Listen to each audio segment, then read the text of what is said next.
हरे राम राम हरे हरे।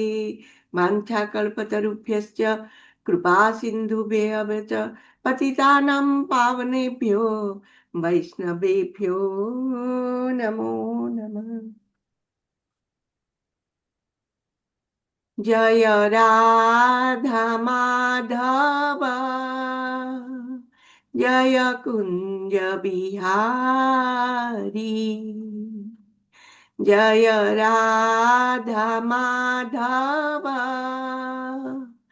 जय कुंज बिहारी। जय गोपी जन वल्लभ जय गिरिवरधारी। जय गोपी जन वल्लभ जय गिरिवरधारी।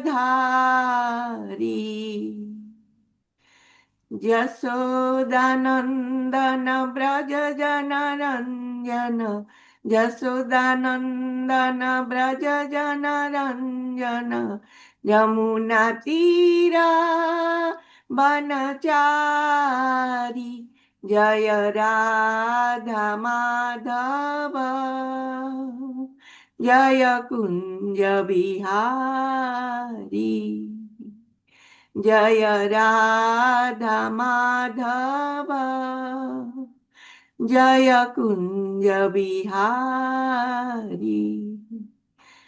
जय राधा माधव जय कुंज बिहारी।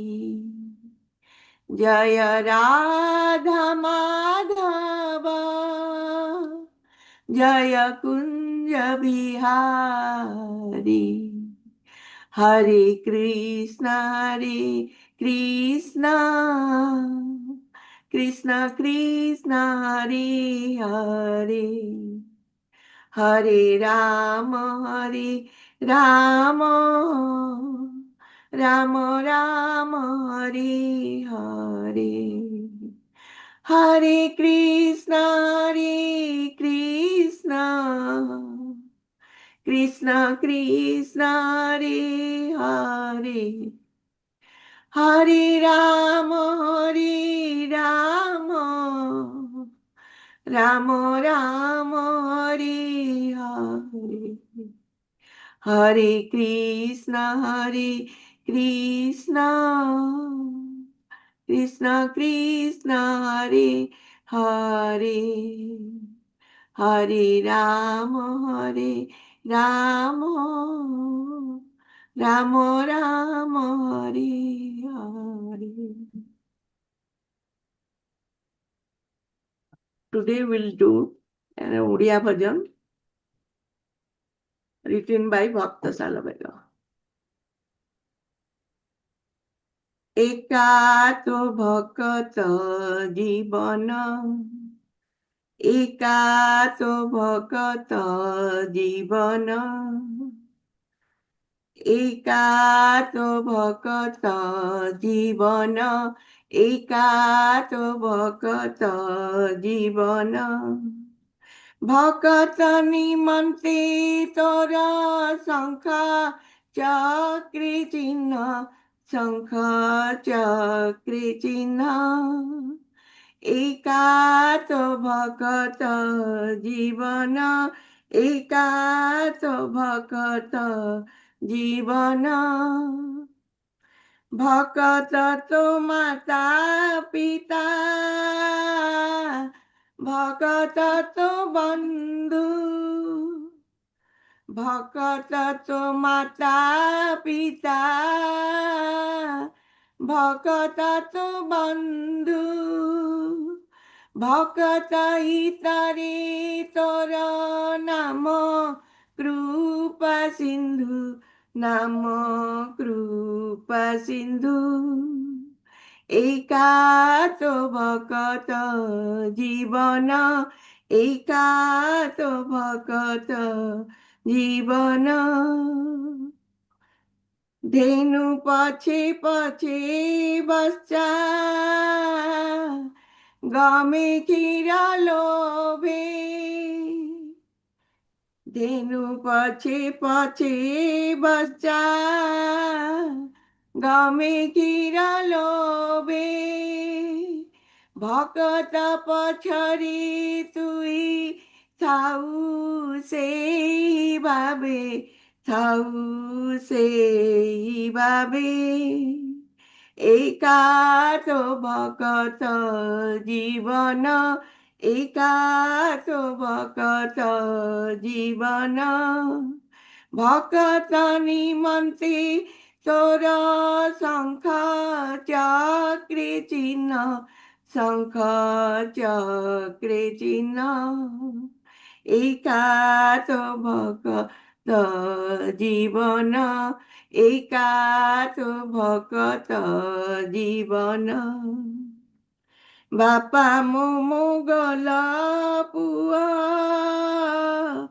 मामो ब्राह्मणी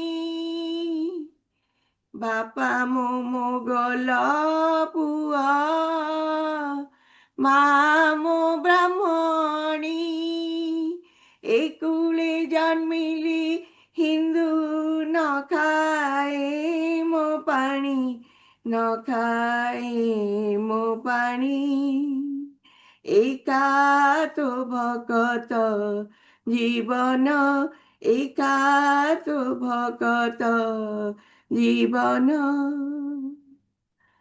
कहे साल बेगाहिन जातिरे जवान कहे साल बेगाहिन जातिरे जवान श्रीरंगा चरण बिनु न जान इयान न जान इयान एकातो भकत जीवन एकातो भकत जीवन भकत निमन्ते तोर शङ्ख चक्रे चिन्ह शङ्ख चक्रे चिन्ह एकातो भकत जीवन एकातो भकत जीवन एकातो भकत जीवन Translation. O Lord, devotees are your most favorites. Your spotless and most auspicious conch shell and chakra are stained or vestiged with indelible marks because you have used it many times for the protection of your devotees only. Devotees are everything for you. Even they are positioned as parents by you. Many times you have honored your devotees as your loving friends, like your love for Bhakta Sudama. You are designated as Kripa Sindhu, the ocean of mercy for your mercifulness to devotees. O Lord, as calf runs behind her mother for milk, you always stand behind your devotees to protect them from all eventualities and get their loving devotion. In the last stanza, Bhakta Salavega has mentioned that being the son of a Muslim father, he was not accepted by the Hindu community, though his mother was a Hindu Brahmin. Inspired by his mother, he became a devotee of Lord Sri Jagannath, surrendered himself completely, and prayed Lord for shelter under his lotus feet.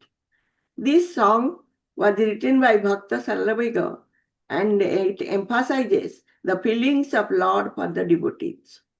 It is most suitable at the present time because Ratha Yatra is going on at Puri and Lord Jagannath has come out from the temple on his chariot to give darshan to those devotees who cannot enter into the temple and have his darshan. Hare Krishna, Krishna Krishna, Hare Hare, Hare Ram, Ram Ram, Hare Hare. Jai Jagannath, Jai Jai Sri Jagannath, Jai Jagannath. Hare Krishna. Thank you very much for the nice song. As you know, Bhakta Salveg He So was wonderful, Kirtan Sira Mataji. Thank you, Mother. okay. Then we'll start with today's class. I welcome all the devotees to the today's session. Before we start, let me offer my prayers.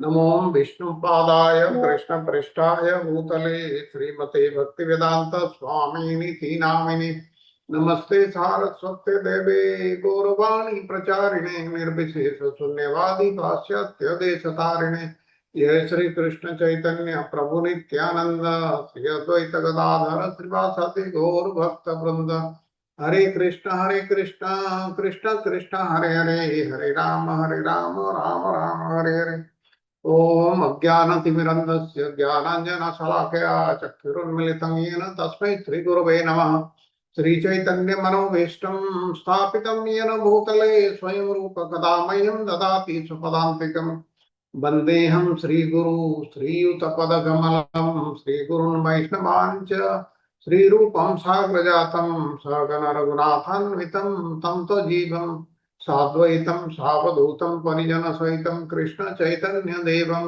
Shri Radha Krishna पादान् सहगण Lalita Shri विशाखान्वितं च हे कृष्ण करुणा सिंधु दीनबंधु जगतपते गोपेश गोपिका कांत राधा कांत नमस्तुते तप्त कांचन गौरंगे श्री राधे वृंदावनेश्वरी वृषभानुसुते देवी प्रणमामि हरिप्रिये वंशाकल्पतरुभ्यश्च कृपा सिन्धुभ्येव च पतितानां पावनेभ्यो वैष्णवेभ्यो नमो नमः. Now I'll offer obeisances to the Sambandha, Abhideya and Prayojana deities. पंचतत्वात्मकं कृष्णं भक्तरूपस्वरूपकं भक्तावतारं भक्ताख्यं नमामि भक्तशक्तिकं जयतां सुरतो पोङ्गरमम मन्दमतिर्गति मत्सर्वस्वपदाम्बोजौ राधामदनमोहनो दिव्यात् बृन्दारण्यकल्पद्रुमः श्रीमद्रत्नाङ्गरसिंहासनस्थितौ श्रीमद् राधा श्रीलगोविन्ददेवौ पृष्ठालीविसेव्यमानं स्मरामि श्रीमान रासरसारंभी बंशीवटतटस्थित दर्शनवेणुस्वनैर्गोपीर् गोपीनाथ श्रियस्तुनः श्रीकृष्ण चैतन्य प्रभु नित्यानंद श्री अद्वैत गदाधर श्रीवासदि गौर भक्त वृंद. Now I will offer our obeisances to Sri Chaitanya Mahaprabhu and the six Goswamis of Vrindavan. नमो महावदान्याय कृष्ण प्रेम प्रदायते कृष्णाय कृष्ण चैतन्य नामने गौरतिसे नमः. O most beneficent incarnation, you are Krishna himself appearing as Sri Krishna Chaitanya Mahaprabhu. You have assumed the golden color of Srimati Radharani and you are widely distributing pure love of Krishna. We offer our respectful obeisances unto you. Krishna वर्णम tussah कृष्णम संगोपांगोस्त्र पार्षदम यज्ञ संकीर्तन प्राय रिजयंती सुमेधसा.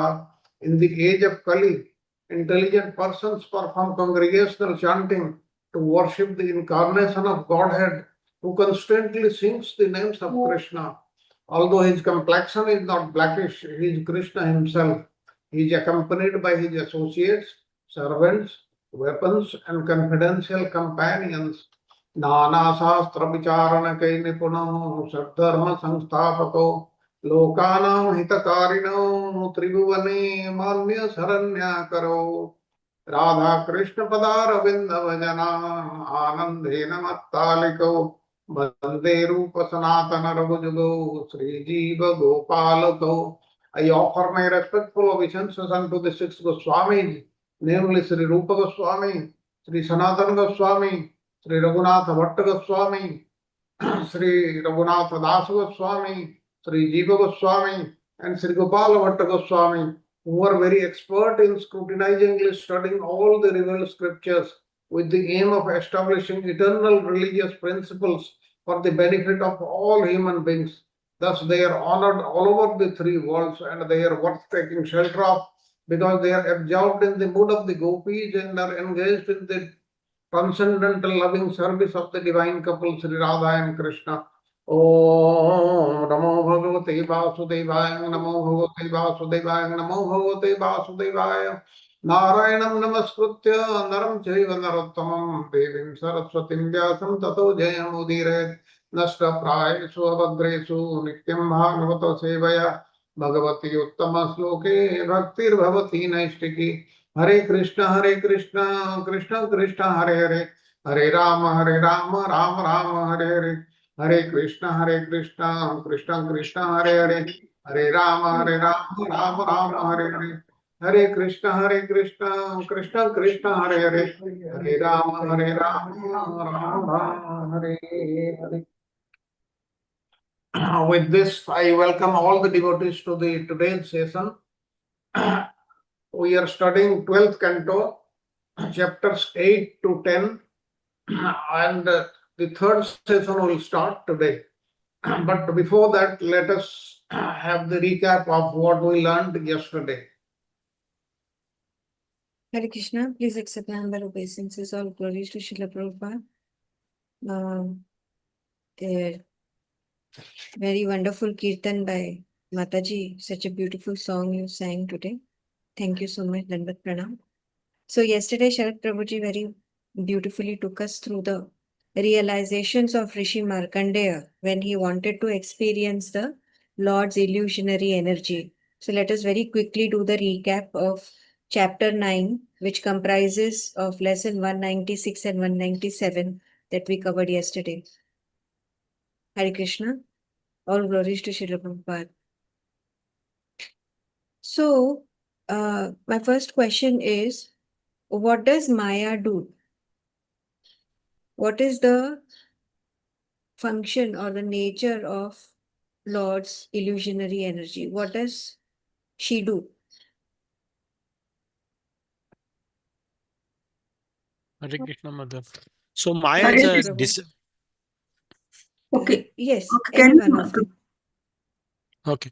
So Maya is a deceptive energy of the Lord, and it presents a thing which is not true, and influences, as we call illusion. So it influences a person to Yeah, believing what is not absolute or which is not true. That is the simple definition of Maya.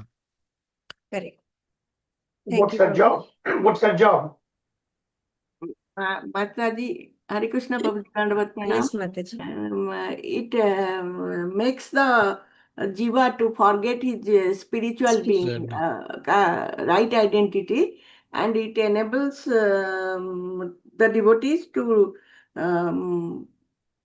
go towards the spiritual, Yeah, overcome the material world and go towards realize the real thing of spiritual environment. yeah. Bewilderment. Bewilderment. Environment. So it will cloud the reality and it will Yeah. make the entity, Jivatma, forget his spiritual nature. So that is the function of Lord's illusionary Maya. energy, Maya. She helped What is the everything. excuse me, Oh, yes, Prabhu. Yes, Hari Prabhu. Bol? Yes, What is Prabhuji. the another role her another Maya is there, right? Yoga Maya. Yes, Prabhu. Maya, Yeah. Mahamaya, that's her expansion of Yoga Maya, So what is the Yoga Maya does that? योग माया devotee को bewilder करते हैं, even Correct. Krishna को भी control करते हैं. Yeah. तो उसका मतलब क्या है? The fundamental difference between Yoga Maya and Maya, what is the fundamental difference? वो लीला में हेल्प करते हैं. योग माया जो भगवान की लीला होती है उसमें भगवान को हेल्प करते हैं, भगवान को ऐसे भुला देते जो अदरवाइज वो जो लीला करते हैं वो उसका जो रियल जो रसा है वो भगवान एक्सपीरियंस नहीं कर पाते, तो भगवान को भी वो Basically she takes us closer to Krishna, where Mahabharata takes us away from Yeah. Krishna. yes, Yes. And why she bewilders devotees? Yeah, because but their those who want desire. our desire, those who want to forget Krishna, so he builds and puts them into a conditioned state. Correct. She, Go ahead. she enables Thank you. devotees to transcend material Very good. illusions. Thank you. Thank you. Continue, so much. Mataji. Thank you, Prabhu. Thank you, everyone. So now, when we do the devotional service, So what is bhakti then? Is it the way towards the destination or is it the destination? It is the both, path Is and both. It is destination. both. Both. It is the phala of bhakti is only bhakti. Yeah. It's a sadhana that we do, as at the end also is a bhakti. Both sadhana and Bhakti. end is the same thing. Correct. It is the means to the end and it is Yes. also the ultimate goal. So that is the beauty of devotional service. And what Prabhuji explained yesterday, the theory of eminence. What was explained about the theory of eminence? What is this eminence? Krishna is manifested in the material world, that is eminent. Okay. Is it a, So is one, yeah, Yes. okay. So which is basically it is in material world, but it's also transcendental. yeah. So that is what is there. It has both the things that shows So What is the whom opposite it of is? it? Transcendence. What is the opposite Yes. of transcendent. Yes, transcendence? yes. So how does it mm, make us understand the theory of these atheists, the Advaitwadis? The theory of eminence, how does it target their understanding? What is the understanding of Advaitwadis and the atheists, and how does this theory, like what is their understanding and how we have to understand? Yeah, so they anyway, as we understand Brahman, they look at the Brahman, Lord's impersonal energy is everything. They Yeah, don't have a personal form, whereas the devotee believes in beyond that. Brahman is also true, but beyond that, his personal form is the highest. yeah. So it says that in the material world, Lord comes in. They say that this is complete illusion, but we say this is material world is the way to read the app to reach the absolute Brahman.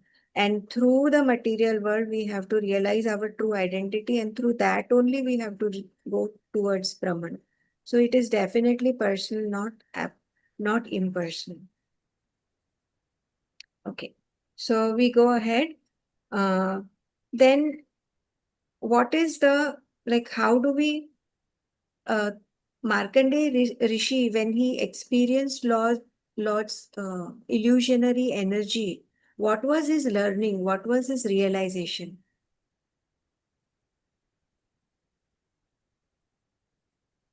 Markandeya Rishi wanted to see the illusory energy.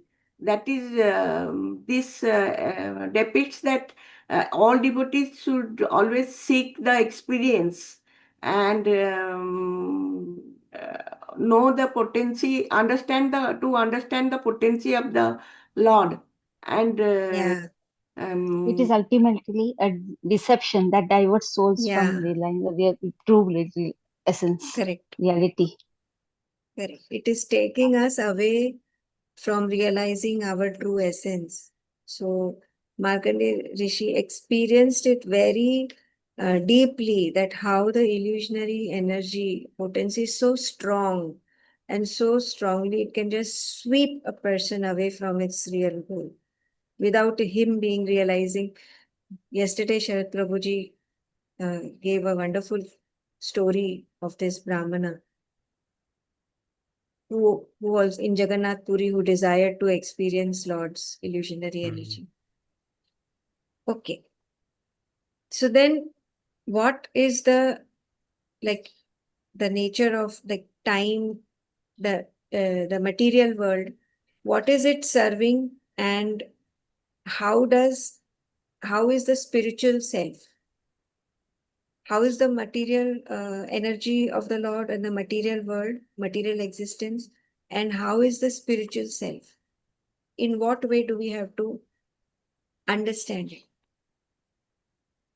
So Markandeya Rishi, like he actually experienced all the hardships, and he was going through so much of suffering, and he was wandering into that. Yeah, so as Sharad Prabhuji, and we discuss a little more on that. So as Markandeya Rishi was going through, it's a very long period, 6 manvantaras, and going not a simple thing. Like he's alone and seeing all the calamities and the devastation water that he was there. But in no time, even he is seeing that, no time he lost faith in the Lord. And as we see in the entire pastime, when he sees the Lord, so throughout that he had a firm faith, uh, dedication to Lord, and we never see unwavering. So throughout that we never see surrender to the what he was saying and all that. So that is the ideal example. We see how he was committed, how was service to the Lord, despite such a long period of devastation that he went through. So that he shows he knew what is there, because that's what he asked also, and he was in despite that he knew what Lord at the end it is. So lot of things were there going through what Yeah. happened. So Yeah. basically, the nature of material existence is that it Yes. can be chaotic. It is Yes. it is changing every time. And the nature of spirit Reality. soul is that it remains eternal and it is unchanging. Yes. Yes प्रभु, यहाँ पे हम ये श्लोका को connect कर सकते हैं, व्यवसात्मिका बुद्धि केह कुरु नंदन, Yeah. बहुशाखा अनंतस्य बुद्धियो व्यवसायिना. उनकी जो इंटेलिजेंस थी एक फॉर्म थी भगवान Yeah. पे, तो टिक गए वहां पे. Yeah, so Mataji very beautifully connected me to the next question. So hence, what should be the attitude of a devotee? What should be the desire of a devotee? The desire should reach the goal, that ultimately finding Lord, and he should have unwavering focus on divine, and Yes. in any circumstance he should Yeah. not be distracted towards the Yes. material world. Correct. Thank you, In Mataji. last class, Archana Mataji wonderfully told us, in any situation, if Krishna or Maya, you always select Krishna. Yes. So that shows a person's spiritual maturity and commitment. His unwavering focus to the divine shows his spiritual maturity and commitment. Yeah, but Okay. also we can see that, Mother, just Yes, few Prabhu. seconds. So we can see that, Markandeya Rishi requested for the Maya, but we are not requesting, it is there in us. Also, we are also going through that. We should not see that only, but it gives a glimpse, which is how the devotee reacts with that. That is only there, and how we react now, right? That's the Yeah. lesson for us also. Yeah. We are not requesting because we know that we won't be able to stand. It's so difficult. So anybody can beautifully describe the Lord's description over here that Markandeya Rishi actually saw, experienced. The form of Lord, how Lord is, what kind of darshana he got. Raksha Mataji, you would like to describe Lord's appearance?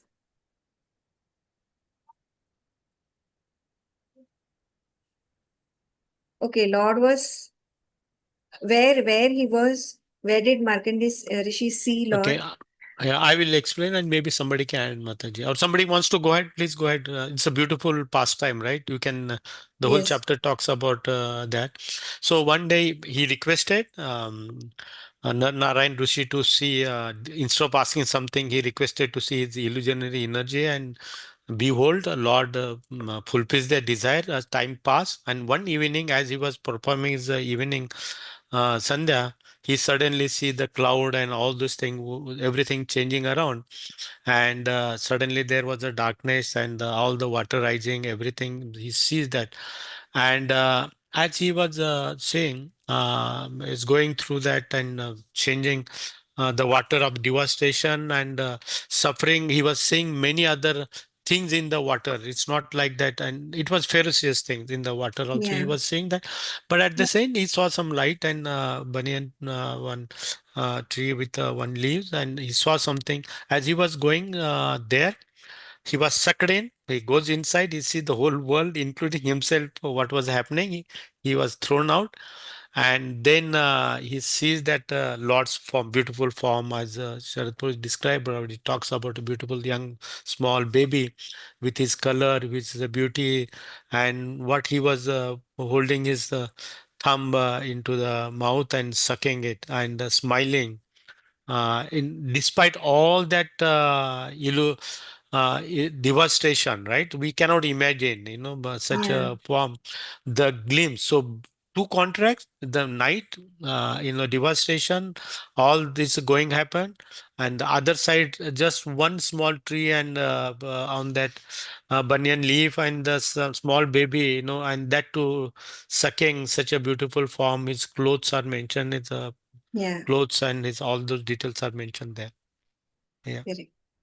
So let us just dive into this very beautiful form of the Lord. So dark blue complexion of Lord in the form of an infant, and it is the color of a flawless emerald. His face was like extremely beautiful. His throat had marks like the lines of a conch shell. He had a broad chest, a finely shaped nose, beautiful eyebrows, and lovely ears that resembled pomegranate flowers and that had inner folds like conch shell spirals. The corners of his eyes were reddish like the whorl of the lotus, and the effulgence of his coral-like lips slightly reddened the nectarian, enchanting smile of his face. Let us meditate on his beautiful Um, appearance, this form, such a beautiful form. So, Lord was, Prabhuji very nicely mentioned, Lord was sucking his toe. What does this symbolize? His innocent act of sucking his toe. What does this symbolize? Intimate spiritual connection, which evokes the Yes. wonder that transcends ordinary things. yeah, Sharad Yeah. Prabhuji, I'll just Lord, put for and then this, stop. Go ahead, Mataji. Yeah, what Sharad Lord, Prabhuji. Yes, Lord, given an Rajkumari. example, all the devotees falls on the lotus feet of Krishna. So, in that we can say to show that he was sucking the thumb of Yeah. his toe. The toe is was Wonderful. sucking. Yeah. So nice. So actually, Sharad Prabhuji, let's put little more on that. Yeah. Mataji give it nicely. So as devotees relish, right? As relish the his lotus feet of the Lord. So he wanted to also see that what is there that devotees taste, right? So he was sucking Mm. himself. I think that's what he Yeah. mentioned, and so I understand also. Correct. So nice. Thank you, Mataji and Prabhuji. So here, when Markandeya Rishi was witnessing this entire like universe and the dissolution, what was his experience?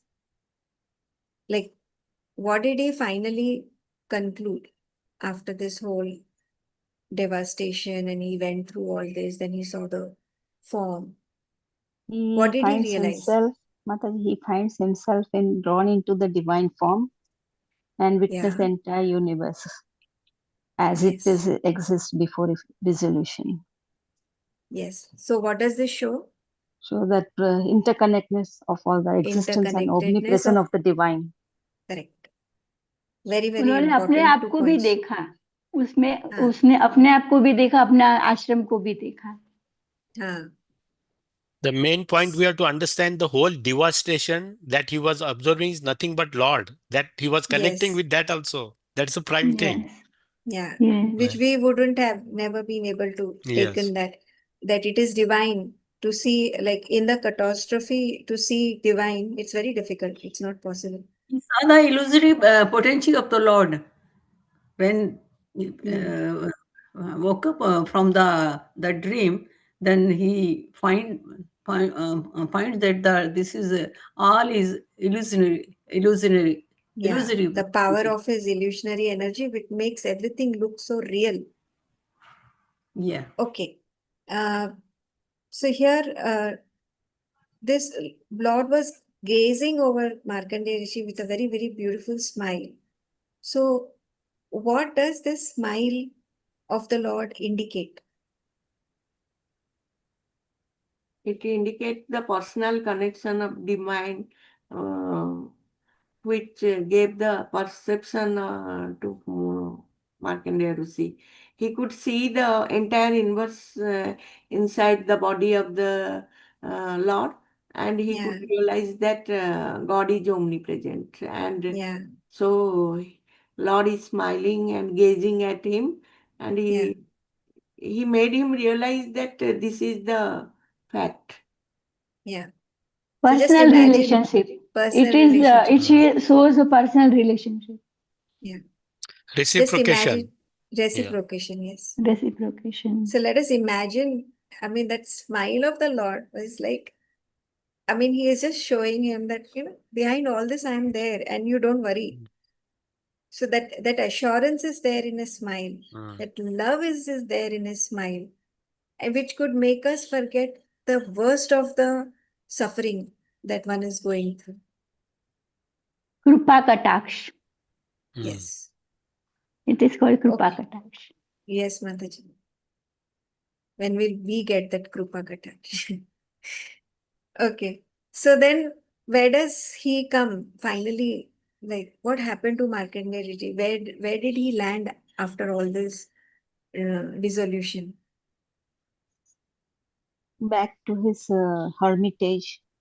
Back to his hermitage. So he just experienced this whole disastrous thing, such terrible experiences in a after facing all that, he came back to his when he realized himself he was in his own hermitage only. That's when he realized the power of Lord's illusionary energy, that it is so powerful that it is one cannot imagine the power of Lord's illusionary energy. So what helps us to grow spiritually? What is the main thing? What is the catalyst over here in the spiritual path, on the path of bhakti?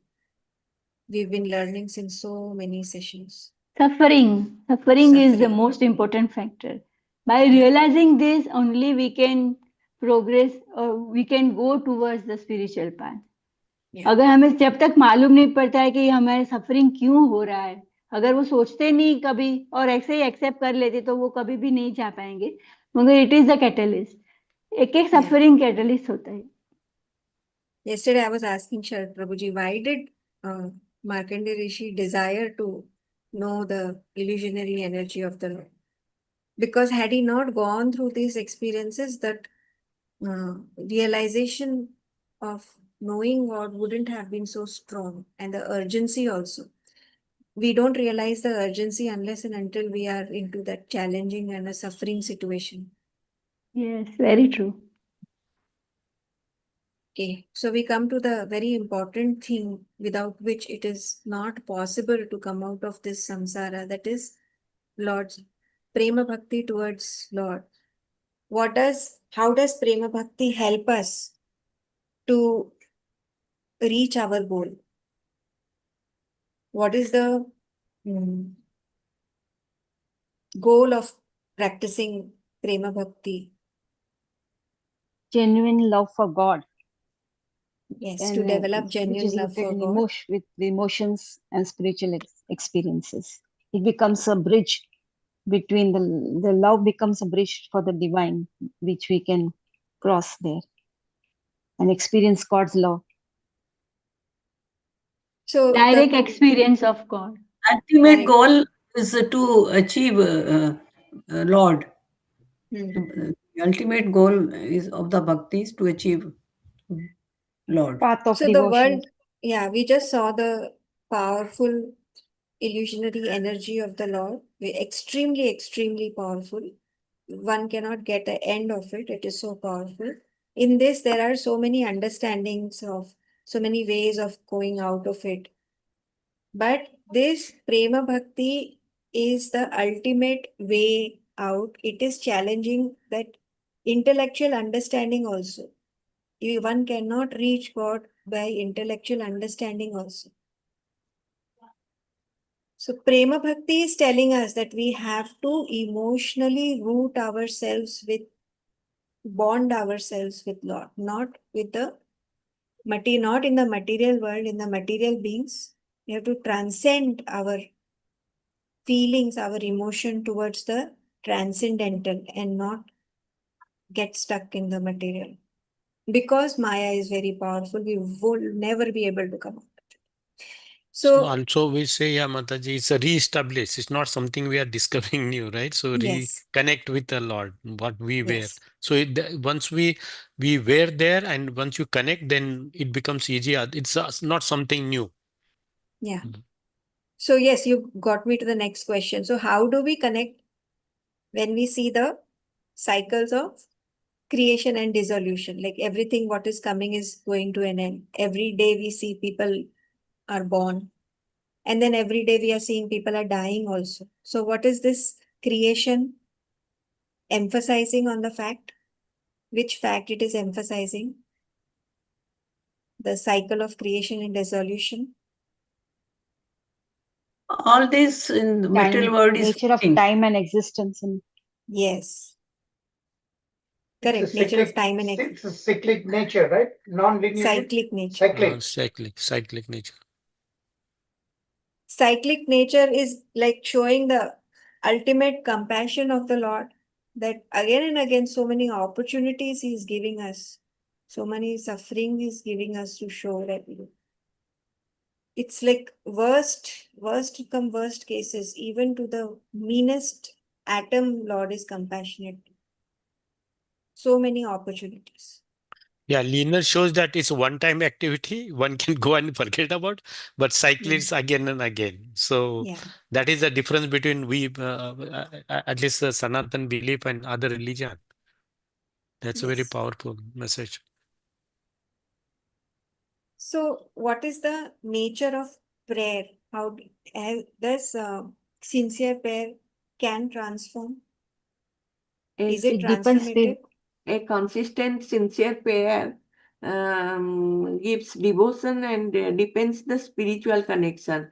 It makes inwardly strong and gives nourishment to our life. Yes. Everything's based on our deep desire. If Yesterday, we I want to, found yeah, Mataji 3D: yes, dedication, discipline, and devotion. dedication, discipline, and devotion. But this dedication, discipline, and devotion will not come unless we have that desire to Yes, Yeah. know yes, God. yes. So, these are the 3 Ds which we have to practice, but the desire has to be there. If the desire is not there, we won't be able to do the 3 Ds also. So then what should we, like through the journey of Markandeya Rishi, what do we learn? What should we embrace? We are scared of something, but we should be embracing that. What should we change our attitude? We are living our lives in the material world. What should we change? nurturing our resilience and maintaining a positive outlook on life. Yes, We have to tolerate and accept every correct. situation. Why we have to tolerate and accept every situation? Because we have to understand that everything, material world is a ephemeral, fleeting nature. Yes, So it is it comes changing. and it goes. We have to, Mm. if we understand this, then it is very easy for us that, okay, it is come and go. So it gives strength to tolerate. Yes, This so we have to, understanding gives the strength. yes. Material world is fleeting and we are scared of change. We have to Yeah. instead embrace change. Yeah. So Prabhuji has used nice word reflection. That's very Yes, important. If we don't reflect, then we just go. Every time it will happen, choose the chute. That's why we'll go. There is strong need to understand the nature of illusory nature and the fleeting nature of all this material existence, and um, to have strict so we can say we have to follow the strict discipline and Yeah. strict these ritual practices to to avoid all the temptations of the Yeah. Basically, we have to make our mind strong. That's what you're saying, right? Yeah. Archana Mataji was saying, never listen to the mind. Mind will never Yes. would want you to go towards the Lord. So never listen Yeah. to it. Yeah. Yes. We have to Thank you, shout at Mataji. the mind. Yes. If She said, try shouting at it. Beat the mind with the shoes Yes. and stick. We are not only the body, we are not also mind. Both Yes. things we Yes. have to see, that subtle and gross, right? So easy to see Yeah. that we are not the body, but very difficult to understand the subtle, how it influences the Yeah. mind. So we need to Yeah. understand the way it is working us, the way mind is trying to take us away. That understanding will help us to control it.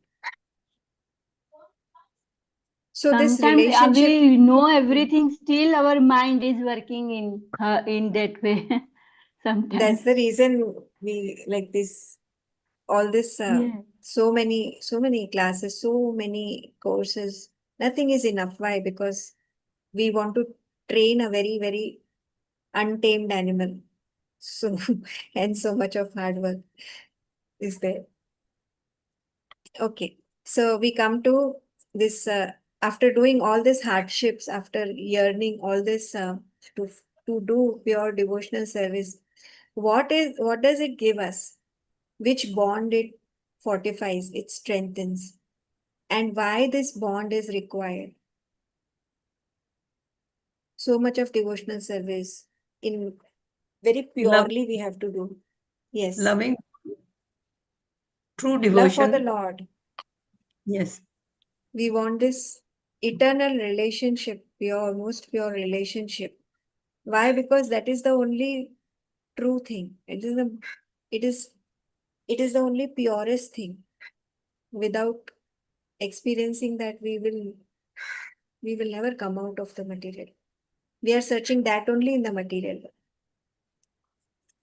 And through this, through pure devotional service, what does it give? It gives us comfort, consistent guidance it gives us, and it gives us only pure devotional service can give us immense strength, like how it gave Markandeya Rishi the strength to tolerate so many hardships and so much of devastating situations he was going through.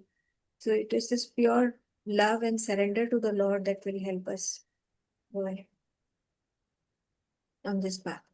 So these points are have been discussed very clearly previously also, that one has to be aware and realize the urgency of walking on the spiritual path and going towards divine, as life is very short. And for that we have to practice detachment from material attachments.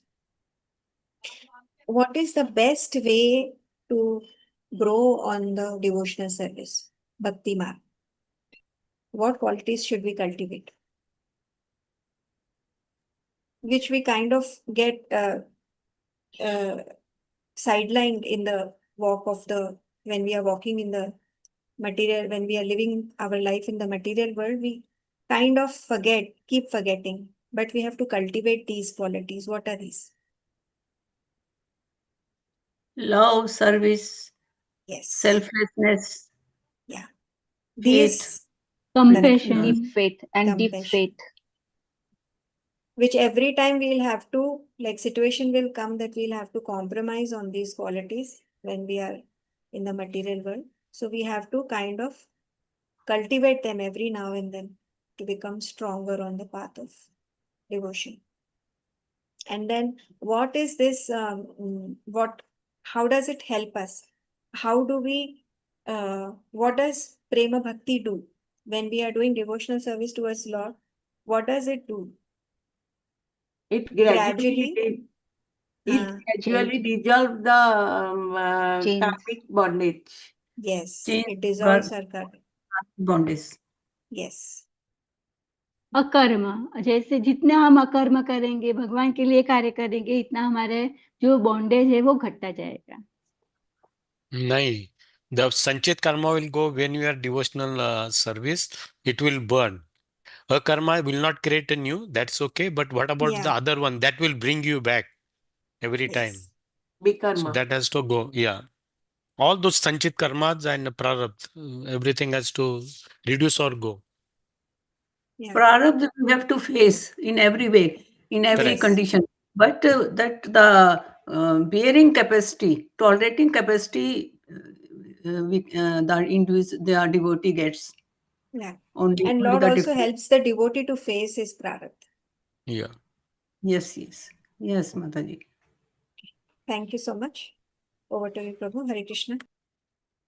Wonderful recap, Hare Mataji. Krishna, Mother. Thank you, Wonderful Mataji, Nice. for recap, Mataji. wonderful Thank you, recap. Mataji. Wonderful Thank recap, you, Mother. Sira. Dandavat Pranam. pranam to God. Hare Krishna.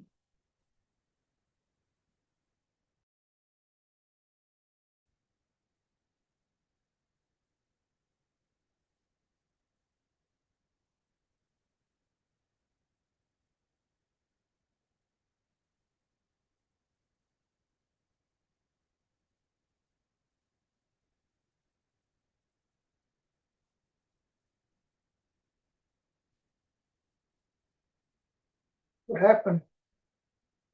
Sharad Prabhuji, you are on mute.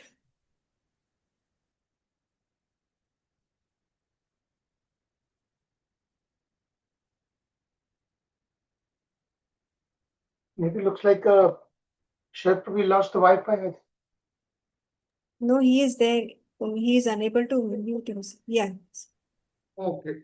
Can you hear me now? Yeah. Okay.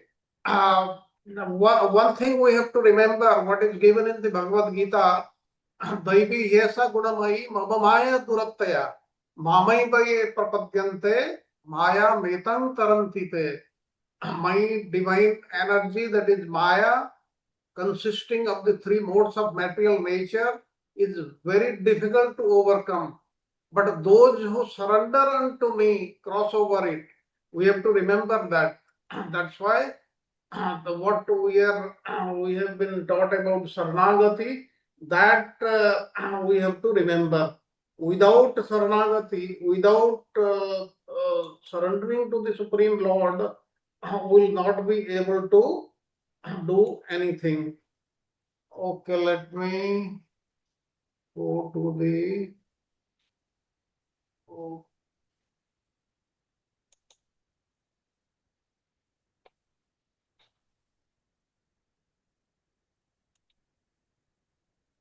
just 1 second. Just 1 second. Okay, in the meantime, I'll tell you something. We were talking about karma bandhan. Anybody knows what is a shortcut in which, if we do that, are all karma bandhan that will go. And this is as per Shastra, not what I am saying. It is given in the Shastra. Anybody knows that? Yeah, Prabhuji, always take a diksha from the Guru. The all sanchit karmas are burned, right? What is left out is a prarabdha that we have to deal. I don't. Okay. I know only that part. I don't know. So, Okay, is there any that is other one. option? Okay, I'll tell you a shortcut given in the 7th canto of Srimad Bhagavatam, 7th canto, 10th chapter, 14th verse. It says, Tvam cha mam cha smaran kale karma bandha pramuchyate.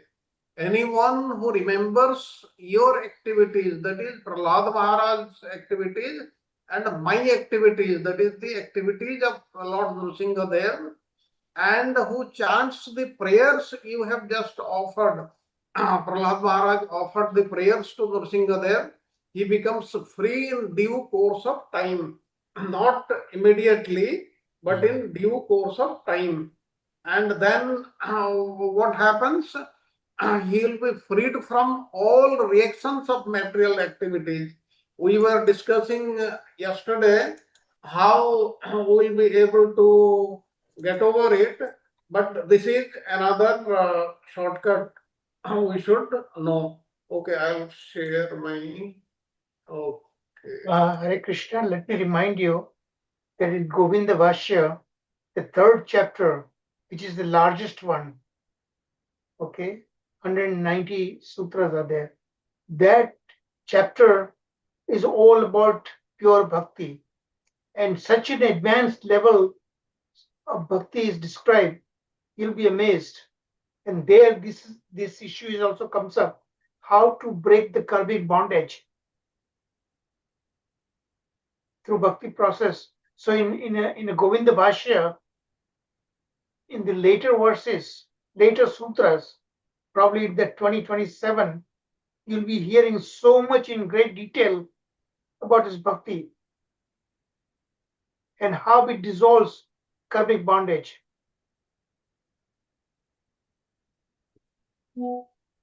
So, thank you very much, Prabhuji. So today we'll be learning, we'll be going through part of lesson 198 and part of 199, because earlier there were 8 or 6 lessons. I have reduced them into 4. That's why there is a combination. Okay, what we are going to learn today? You see, the 198, that is the chapter 9, and it starts with the examples of teachings on suffering and spiritual growth, part 1 and part 2. What are those? We'll study them. And then the instructive lessons from Markandeya Rishi's vision of the Supreme Lord's illusory energy.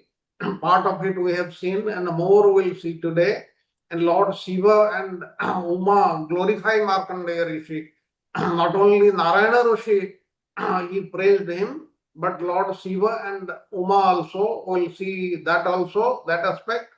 Then in 199, part of it we'll see today, the divine interactions and the essence of devotion in the encounter between Markandeya Rishi and Lord Shiva, the transformative insights from encounter between Markandeya Rishi and Lord Shiva.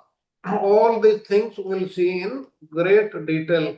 But let us see something little different, what Charu Prabhuji has put in the slide. Can you see the slide? Yes, Prabhuji. Yes. Okay. Okay. What it gives? Buddhism, the 4 noble truths, in very great detail in one of the lessons in the very beginning of this Govinda Bhashya. We have gone through other religions also, like Buddhism, also the 4 noble truths. At the heart of Buddhism lies a profound understanding of suffering, dukkha. The first noble truth reveals that suffering is an unavoidable aspect of the human experience. Why the Lord has sent us to this material world? Because our desires have not been fulfilled. And this material world is full of suffering. What do we call enjoyment? That is not actually enjoyment. That is when suffering is not there, we feel we are enjoying, but we are not enjoying. That is also suffering.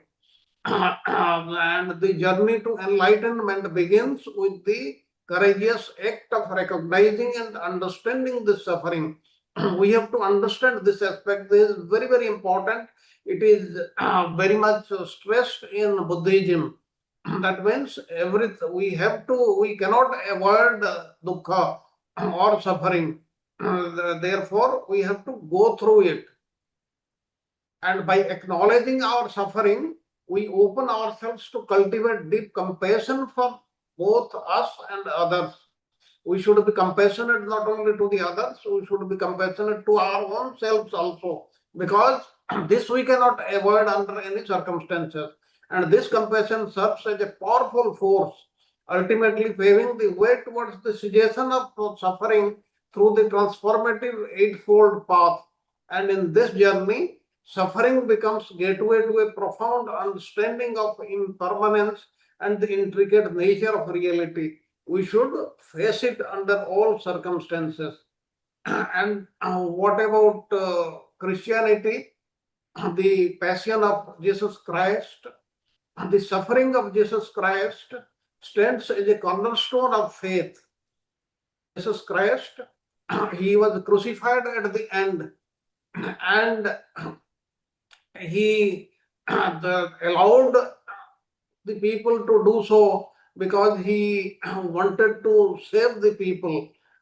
He wanted to take the suffering of the people with him, and his crucifixion and triumphant resurrection vividly illustrate the transformative power of suffering, showing that it can lead not only to redemption but also to spiritual awakening. We'll talk about this also. Let us go through the slide first.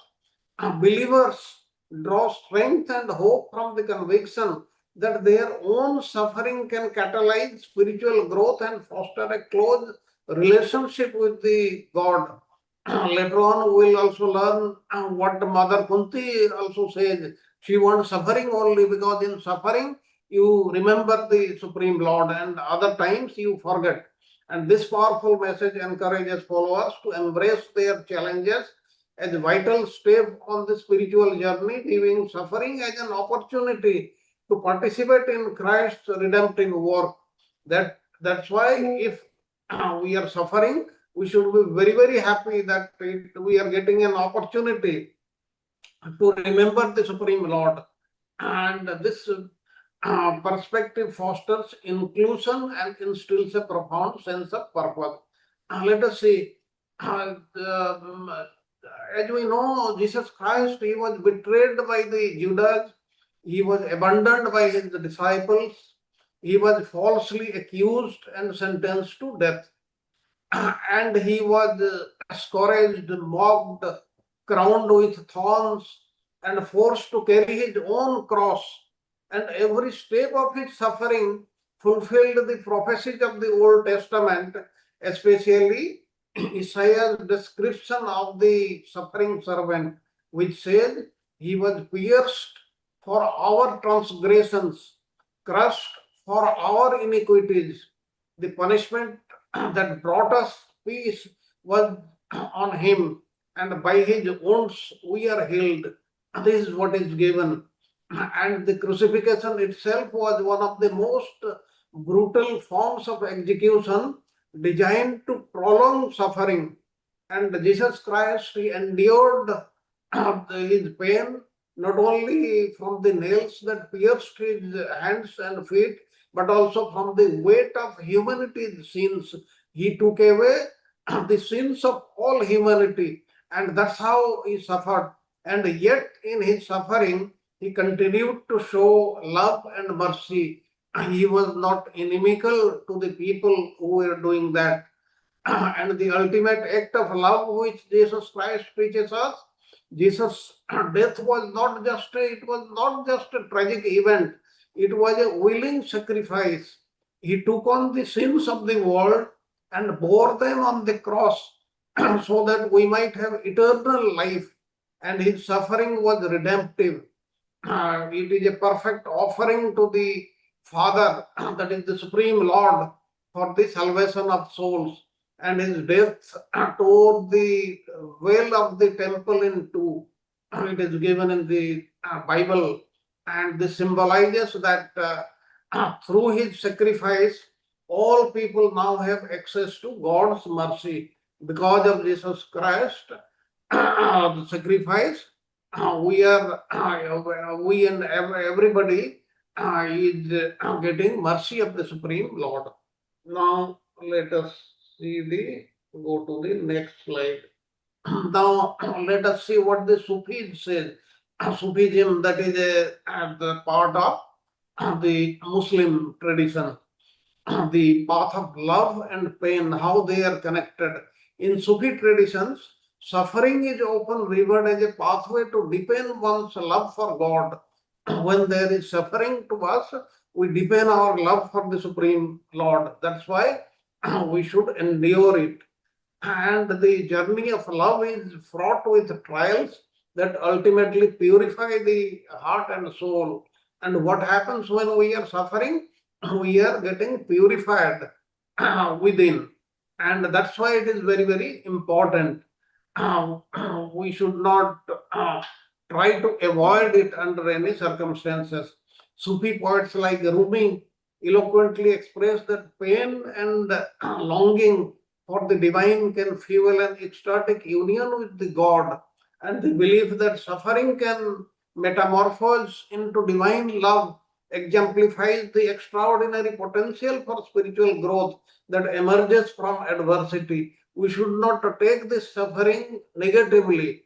All the positive the aspects they are given here, and the Stoic philosophy embracing adversity, that is the Greek views. This let us also see, and we'll talk about it more slightly later. Stoicism teaches us to view adversity and suffering as invaluable opportunities for personal growth and virtue cultivation. It is also saying the same thing in different words. It is an opportunity for us. And philosophers like Epictetus reminded us that while we may not control external events we are not able to control, we possess the power to shape our response to them. Our responses should be different. And by reframing suffering as an invitation to cultivate resilience, patience, and inner strength, we can transform challenges into profound life lessons. And this empowering perspective encourages spiritual growth, imbibing us with a sense of agency and purpose even amidst life of hardships. Let us talk about the Sufism and what Epictetus said a little more. The Sufis believe that hardship crack open the rigid shell of the ego, personal ego. And while the mind perceives pain as something to be feared, the heart sees it as exactly to crack through to reach the divine light, wisdom, and the center of compassion. And the pain is understood as a way to cleanse the inner self of worldly attachments and illusions. Now you see, all these religions, they say the same thing in different words only. Their crux is the same. He's saying the same thing what we also have been saying. And what the Greek philosopher Epictetus he said, please remember that he lived between 55 to 135 AD, and he was a Greek philosopher. But in the very beginning, he was born into slavery in the modern day Turkey, and he eventually gained his freedom. He studied in Rome and taught in Greece. He is best known for his ethics, teaching that we should accept fate calmly and focus only on what is within our control. We should not try to talk about something which is not in our control. And Epictetus himself wrote nothing. His powerful philosophy, which later deeply influenced various Roman emperors and the development of cognitive behavioral therapy was recorded by his student Arian.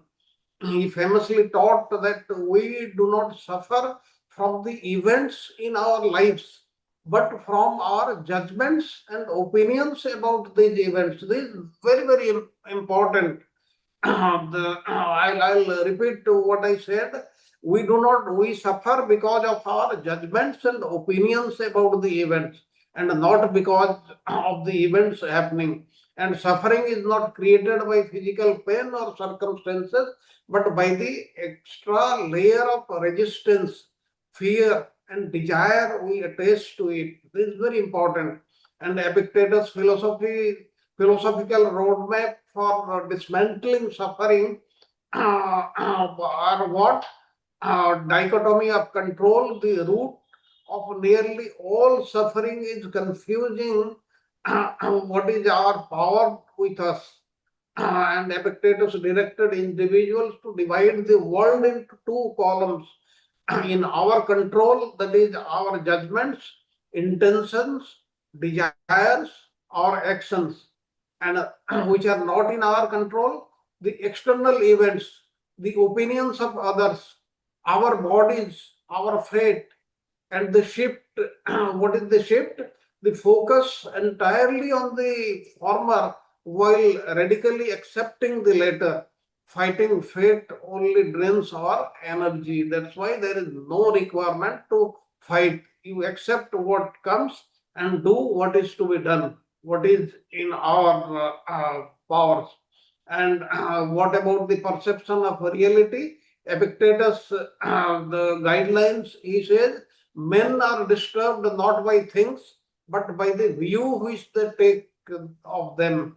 And you always have the faculty of choice to interpret the hardship either as a tragedy or as a natural circumstance that demands an opportunity to exercise virtue. See how all these great people and great traditions that say the same thing we also say, but in different terms. Let us go to the next slide. Personal anecdotes, the transformative power of loss.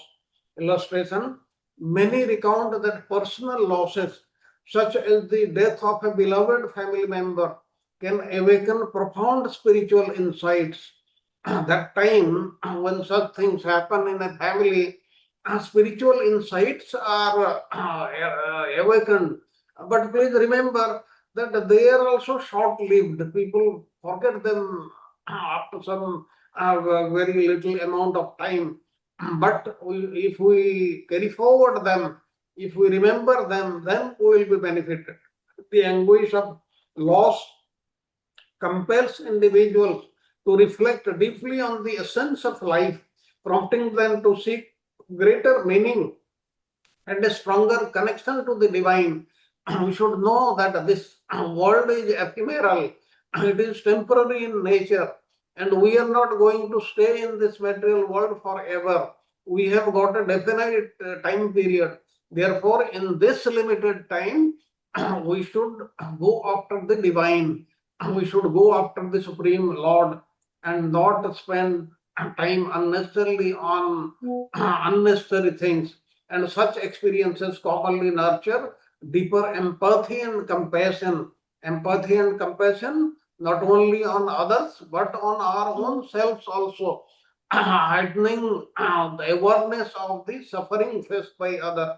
And this shared journey through grief can lead to a more profound commitment to spiritual practices as individuals search for solace and understanding in their faith. Ultimately, these experiences unify individuals and foster a compassionate society. If we remember these things, we will be compassionate to everybody, and everybody will be compassionate to all others, including us, and all will be benefited. And in conclusion, these examples, Hinduism is no exception, as shown in the next set of slides in part 2, compellingly illustrate that suffering, while undeniably challenging and painful, can act as a profound catalyst for spiritual growth and transformation. And through the rich teaching of diverse spiritual traditions, personal narratives, and philosophical insights, it becomes evident that suffering not only depends our understanding but also fosters compassion and fortifies our faith. We'll see in the next slide the other great example we have already studied in this Srimad Bhagavatam. And by embracing suffering as an integral part of our spiritual journey, we can become wiser, more compassionate, and with a deeper connection to the divine. That's why we have till now read how suffering should be taken into account, and we should not forget these things. And next, let us go. Queen Kunti's prayers stand as a powerful testament to to the transformative impact of suffering on our spiritual journey. What when in Kunti Stuti we find Kunti is praying to Lord Krishna that the suffering she should be given suffering and nothing else, because at that time she will be able to remember the Supreme Lord. Her courageous willingness to confront the challenges arising from the memories of Lord Krishna showcases a profound understanding of the intricate relationship between adversity and enlightenment. We have seen in the life of the Pandavas, in the life of Kunti Devi, how they suffered throughout their life, even though Lord Krishna was very, very close to them. Here are some key insights into her prayers. Kunti's prayers, background. Queen Kunti, the revered mother of the Pandavas in the Mahabharata, endured tremendous trials throughout her life from the very beginning. In the very beginning, her husband died, and the sons, they were not given their rightful share by Dhritarashtra. Like this, and Dhritarashtra and his sons, they tried to kill them in many, many instances. But still then, she was not disheartened at all, including the heart-wrenching loss of her husband and the relentless struggles faced by her sons. And the purpose of Kunti's prayers, in her heartfelt prayers, she expresses an intense longing for the Krishna's presence. She wanted Krishna to be present all the time, recognizing that suffering can deepen her connection to the divinity of Lord Krishna, despite who happened to be her nephew. Though Krishna was her nephew, still she knew very well that Krishna is the supreme personality of Godhead, and everything is happening because of his sweet will. And this was very well known to not only her but to the Pandavas also. And she took the suffering that way only. And embrace of suffering, point 3, Kunti's courage is evident in her acceptance of life's difficulties, even fervently praying for their recurrence. She wanted them to come again and again. We pray to the Supreme Lord to take away all our suffering, but Queen Kunti was doing the opposite thing. And she understood that these challenges would bring her closer to Krishna. When we are in adversity, we are supposed to be, or we are likely to be near the Supreme Lord. That's why these adversities, they are very, very helpful in our lives. So we should take them that way, illustrating her profound belief that adversity can serve as a powerful catalyst for spiritual elevation. If we want to progress in life, we should not try to dismiss these adversities. Let us go to the next slide.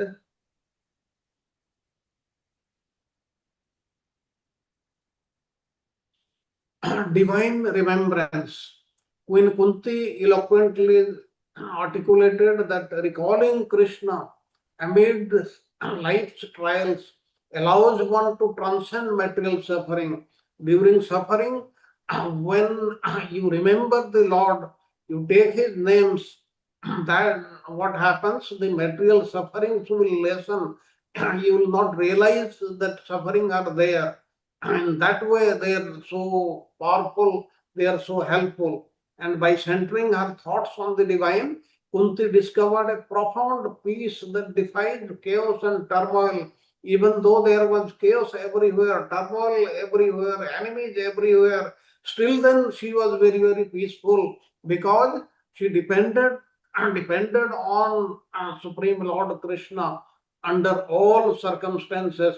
And not only she, but her sons also, the Pandavas and Draupadi, everybody, they depended fully on Krishna only. They were totally dependent on Krishna, because they knew if anything wrong happens, Krishna is there to save.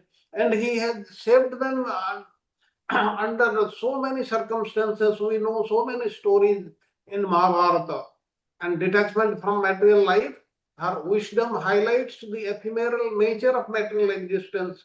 This material world in which we are, this existence, this is also temporary. This this will go away after some time. And our own material body, this is more transient, that we know it will die after some time, and this body will be destroyed after some time. That's why this is ephemeral. This is transitory in nature. And by embracing struggles, she advocates for prioritizing spiritual aspirations over fleeting worldly pleasures. All the pleasures what we think we are getting in this by our daily dealings in this material world, they are all fleeting. Whereas the spiritual aspirations, they are permanent. They are going to remain with us. Like if somebody has kept money in the bank, after he dies, he or she dies, that money is nothing for the individual, but his successors, they may take it. But this spiritual account which we have, that never gets depleted ever. It keeps on increasing. What we have done in this lifetime, it is deposited in the account, and in our next lifetime, if we are not liberated, we get our next lifetime, we do devotional service, then that thing will also be get deposited and added to the existing account with us. That is what is true about the spiritual account of fleeting pleasures, emphasizing the true path to fulfillment. We should understand this under all circumstances. And the faith and surrender, we know this word Saranagati. It has been explained many times. What was so special about Kunti? Kunti was had a total Saranagati or surrender to the Supreme Lord, because she knew that under all circumstances the Supreme Lord will help her. And that happened all throughout. And Queen Kunti's prayers radiate her unwavering faith in Lord Krishna's protection and guidance. He always protected them and guided them under all the different circumstances, difficult circumstances. And this profound surrender to divine will is a cornerstone principle that resonates deeply across various spiritual traditions. All spiritual traditions, they talk of Saranagati, they talk of surrender to the Supreme Lord. And by doing so, we will get the mercy of the Supreme Lord. This is said everywhere. A quote from Kunti prayers: O Lord, please let calamities come again and again, not once, but again and again, so that I can remember you. We remember the Lord when we are under adversity. That's why Mother Kunti is asking Krishna to give her calamities again and again. And this poignant declaration encapsulates her profound wisdom, revealing her perspective that difficulties are precious opportunities for devotion and remembrance. We should also learn from her and understand that all the adversities which come to us, they are opportunities for our devotional service. And in conclusion, Queen Kunti's illuminate the profound truth that suffering can indeed catalyze spiritual growth. It helps in our spiritual growth. Therefore, they are not hindrances. Suffering is not an hindrance. By embracing challenges, she imparts an essential lesson. The journey towards liberation and closeness to the divine often necessitates traversing through adversity. Her rich insights resonate across multiple spiritual traditions, underscoring the transformative power of welcoming suffering as a step toward greater spiritual awakening. This we have seen in Sufism, in Islam, in Christianity, everywhere. This is welcomed. Okay, let us go to the next slide and see things about Prahlad Maharaj. We know about Prahlad Maharaj. It is given in the 7th canto of Srimad Bhagavatam. And if you have read the complete Bhagavatam and also other scriptures, you will not find anybody else other than Prahlad Maharaj who was put into so much of difficulty. But what was very special about Prahlad Maharaj? He never approached the Supreme Lord for his help because he knew that he will come under all circumstances. He had total faith, Sarnagati. That is the speciality about Prahlad Maharaj. He never, when Hiranyakasipu, his father, he put him into so much trouble. He never anywhere prayed to Nrsingadev or the Supreme Lord, oh Lord, please come and help me. Please take me out of the situation. He never did that. That is what is very much special about Prahlad Maharaj. Now let us go through the slide. Prahlad, the son of Hiranyakasipu, a formidable demon king, stood at the crossroads of devotion and tyranny. Hiranyakasipu's desire to be revered as the ultimate deity, left no room for Vishnu, the protector of righteousness. Yet it was Prahlad's unwavering devotion to Vishnu that ignited the epic battle between good and evil. Hiranyakashipu had kept all the demigods as his servants. Even Narad Muni was glorifying him only because he was not allowed to glorify Lord Vishnu under any circumstances. But what did Prahlad Maharaj do? He never feared his father and he did what he wanted to do. And at the end, the battle between good and evil took place between Hiranyakashipu and the Supreme Lord, and Hiranyakashipu got killed. And then what happened? At the end, Prahlad Maharaj asked for his liberation to Nrsingadev. And though he had caused so much suffering to him in his lifetime, that is what is special about Prahlad Maharaj. Then the point number 2, the unyielding devotion. Because of being in the womb of his mother Uttara, Prahlada was listening to, no, not Uttara, this is not correct. Prahlada was Kayadu, Kayadu, Kayadu. yes. Yes, Kayadu, Prahlada Oh, was sorry. listening I'm sorry uh, about that. Some mistake is instructions there. on pure bhakti unto Lord Vishnu. As a result, Prahlada's heart, even at tender age of 5, resonated with an unshakable faith in Lord Vishnu. He had total faith.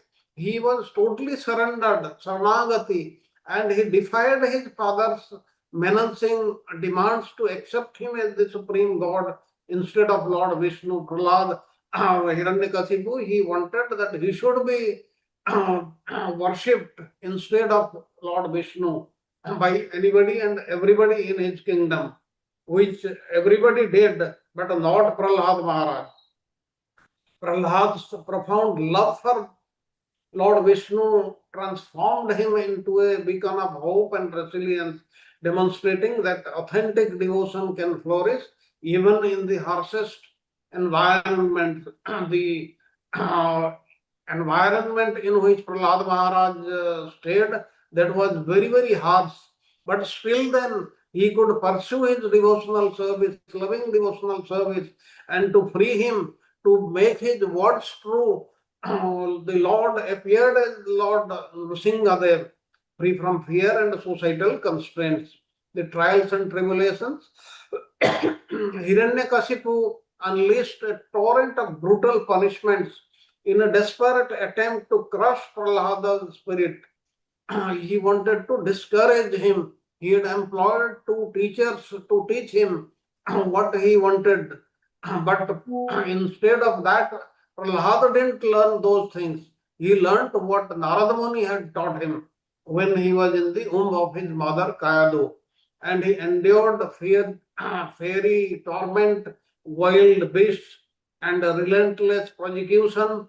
Remember, he was just 5 years old at that time, but still then he was so fearless, yet emerged unscathed, bolstered by the steadfast faith and bhakti. That's why we should remember that we have total faith on the Supreme Lord. If we are totally surrendered to Him and we worship Him in devotional service, loving devotional service, then we'll get all the blessings, all the mercy of the Supreme Lord, like Prahlad Maharaj. And his journey illustrates a powerful truth. Those who earnestly seek the divine are shielded by the Supreme Personality of Godhead's grace and protection. If we are sincere, then the Lord's grace and protection is 100% guaranteed to us. This we should believe.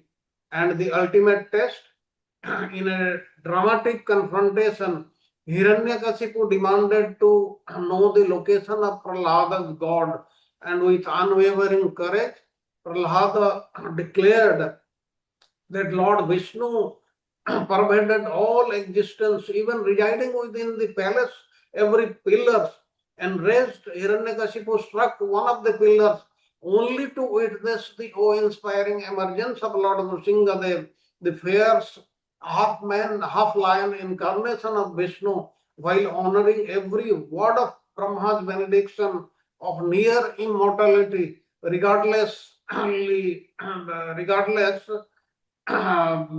killed the demon. And this moment not only validated Prahlada's unshakable faith, but also underscored that true devotion can invoke the divine in our greatest hour of need. If we practice true devotional service, the Lord is always with us all the time, and He will show Himself to us. Okay, go to the next slide. The transformation through suffering. Prahlada's profound experiences reveal that suffering is often the crucible through which divine strength and revelation emerge. His unwavering faith not only shielded him, but also transformed Hiranyakasipu's malevolent purpose. He went to the spiritual world because of his son. There is no doubt about it. And the demon king met his demise at the hands of Nrsingadev, symbolizing the ultimate victory of good over evil and the nurturing power of divine love. This is the power of divine love, what it can do, what it did to Prahlad Maharaj, and the legacy of faith. Prahlada's story stands as an enduring testament that even in our darkest trials, faith can illuminate the way forward. His relentless devotion ignites a spark in countless souls, urging us to forge a deeper bond with the divine and trust that our faith will be our compass through life challenges. That's why we should have total faith on the Supreme Lord, and at our time of need, He will come. And in conclusion, the devotional journey of Prahlada is a powerful affirmation of faith's ability to conquer adversity, and his story inspires us to cultivate an indomitable inner strength, embrace our convictions, and understand that true devotion brings about profound transformations for ourselves and the world. And in our moments of suffering, like those faced by Prahlada, we too can harness the courage to stand unwavering in our beliefs, ultimately guiding us towards liberation and divine grace. This is what we should learn from Prahlad Maharaj.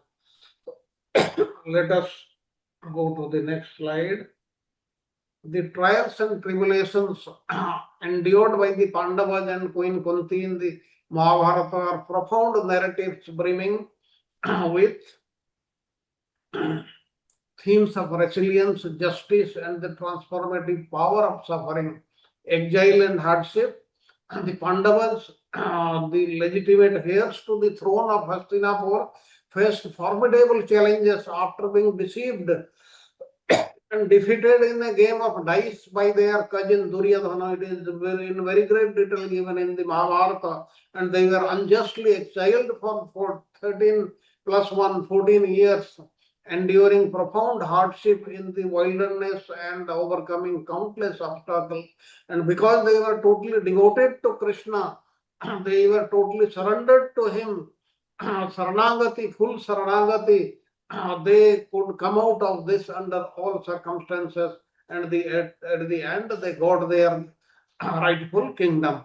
And the transformative power, the exile was not merely a punishment but an extraordinary period of transformation.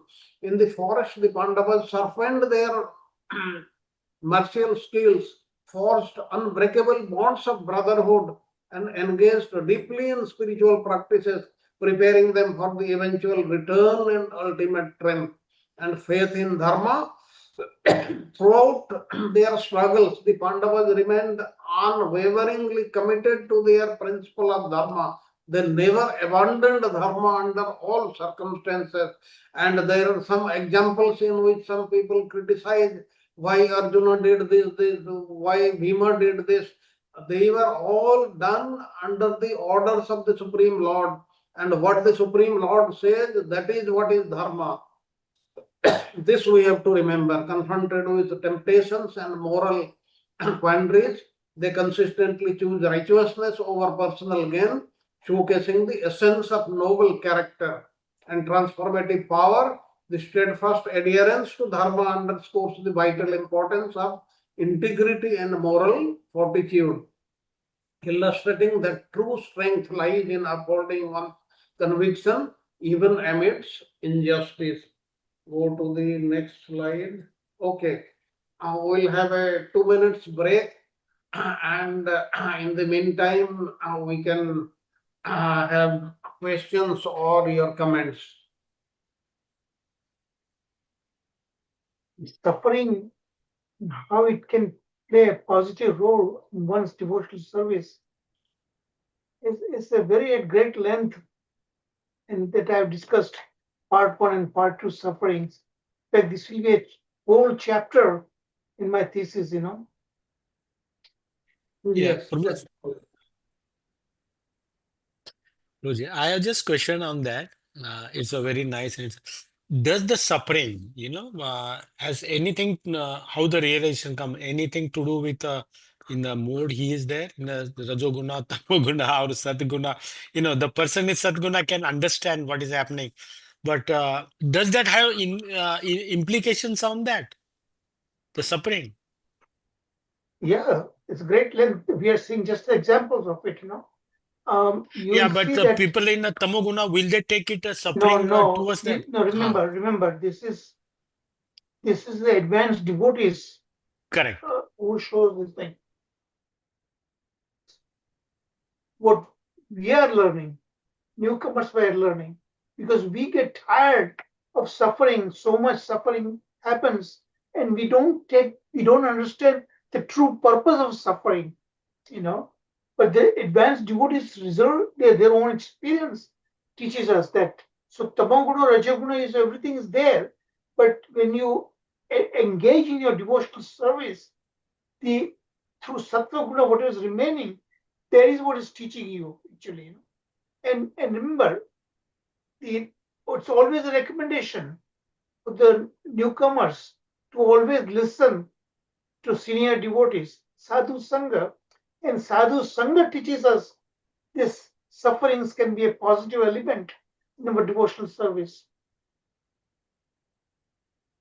Is that Yeah, yes, acceptable? Prabhuji, put it very nicely. The new people, and it's not only, because in life also we see the suffering, tamoguna people, they hardly take it up there because they take a different path. We also see in the society, right? Those in tamogunas, they never, 100 times they go through that, but they never come up here. But as you says, there has to be some element of Yes. bhakti, So that's even though why it's guna. Yes, in yes, Prabhuji. my doctoral thesis, the whole chapter I've devoted to that. Okay. Yeah, Thank Like you. Haribol. Like you'll find very many people, they'll blame somebody else for their own suffering. But it is not actually that way. The Lord has planned that way, that's why it is happening.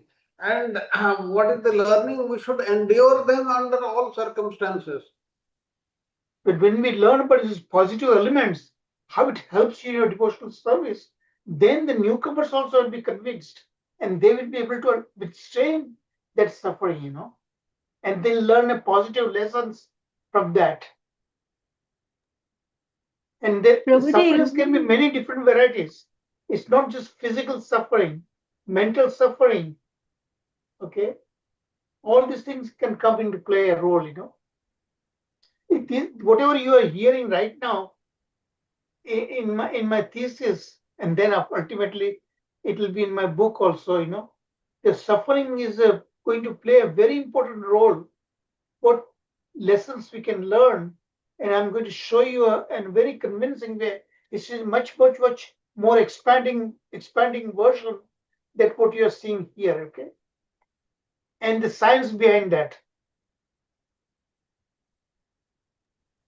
Thank Prabhu ji you, हमें Prabhuji. यहाँ प्रभु जी हमें यहाँ देखते हैं कि कुंती महारानी ने हमेशा विपद ही मांगे, डिफिकल्टी मांगे, मगर उसके साथ दूसरा भी बहुत अच्छा किया कि वो कहते भगवान को कि ये मेरी जो ममता है, मेरी समता जो है, उसको भी कट कर दीजिए, जो मेरे परिवार के प्रति, और मगर वो माता भी जी, कट कर दे. हाँ, રક્ષાબેન, તમે એ બી સમજાવો કે એને સુકા એ જે સૂત્ર છે, વર્ષ છે, જે શ્લોક છે, શ્લોક, हाँ प्रभु जी. in that she explained why she is asking for the Yes, yes, suffering. because she want to expand her consciousness towards everyone. He want to compensate with everyone. But what she That's says, why. that in their actual Sanskrit words, it says that vipada means, because when we are in difficulty, we always pray to Krishna. And we pray Krishna, that is the beginning of our liberation. Yes, Prabhuji, very true. Okay, then we'll continue. We'll go to the next slide. Now, we spoke about the Pandavas, we spoke about Queen Kunti. Now, let us talk about Queen Draupadi. Humiliation in the court. Now, we know that the Queen Draupadi, she faced one of the most devastating trials when she was publicly humiliated in the Kaurava court. Following the receipt of the dice game, and Duryodhana summoned her before the assembly, where she was shamefully disrupted in front of assembly nobles. And symbol of justice and strength, Draupadi's ordeal ignited the Pandavas' relentless quest for justice. Her dignity and honor was restored through Krishna's divine intervention. Now, one may think, why the Krishna did not intervene at that time? Because there are various reasons. But here we are talking of the adversity, what Draupadi was going on, and how it helped the Pandavas to get justice through Supreme Lord Krishna at the end. And the transformative power, Draupadi's response to this egregious act was a remarkable testament to her strength and resilience. And please remember, Draupadi was not the normal person. She never took birth from parents. She came out from the sacrificial fire. And rather than yielding to despair, she turned to Lord Krishna for salvation. She was totally dependent.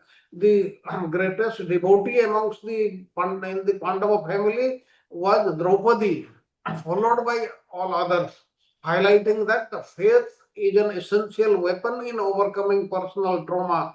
Her fortitude in the face of adversity symbolizes the fight for justice and the empowerment of women. Draupadi's journey illustrates that from suffering can emerge a powerful beacon of strength. This we should remember.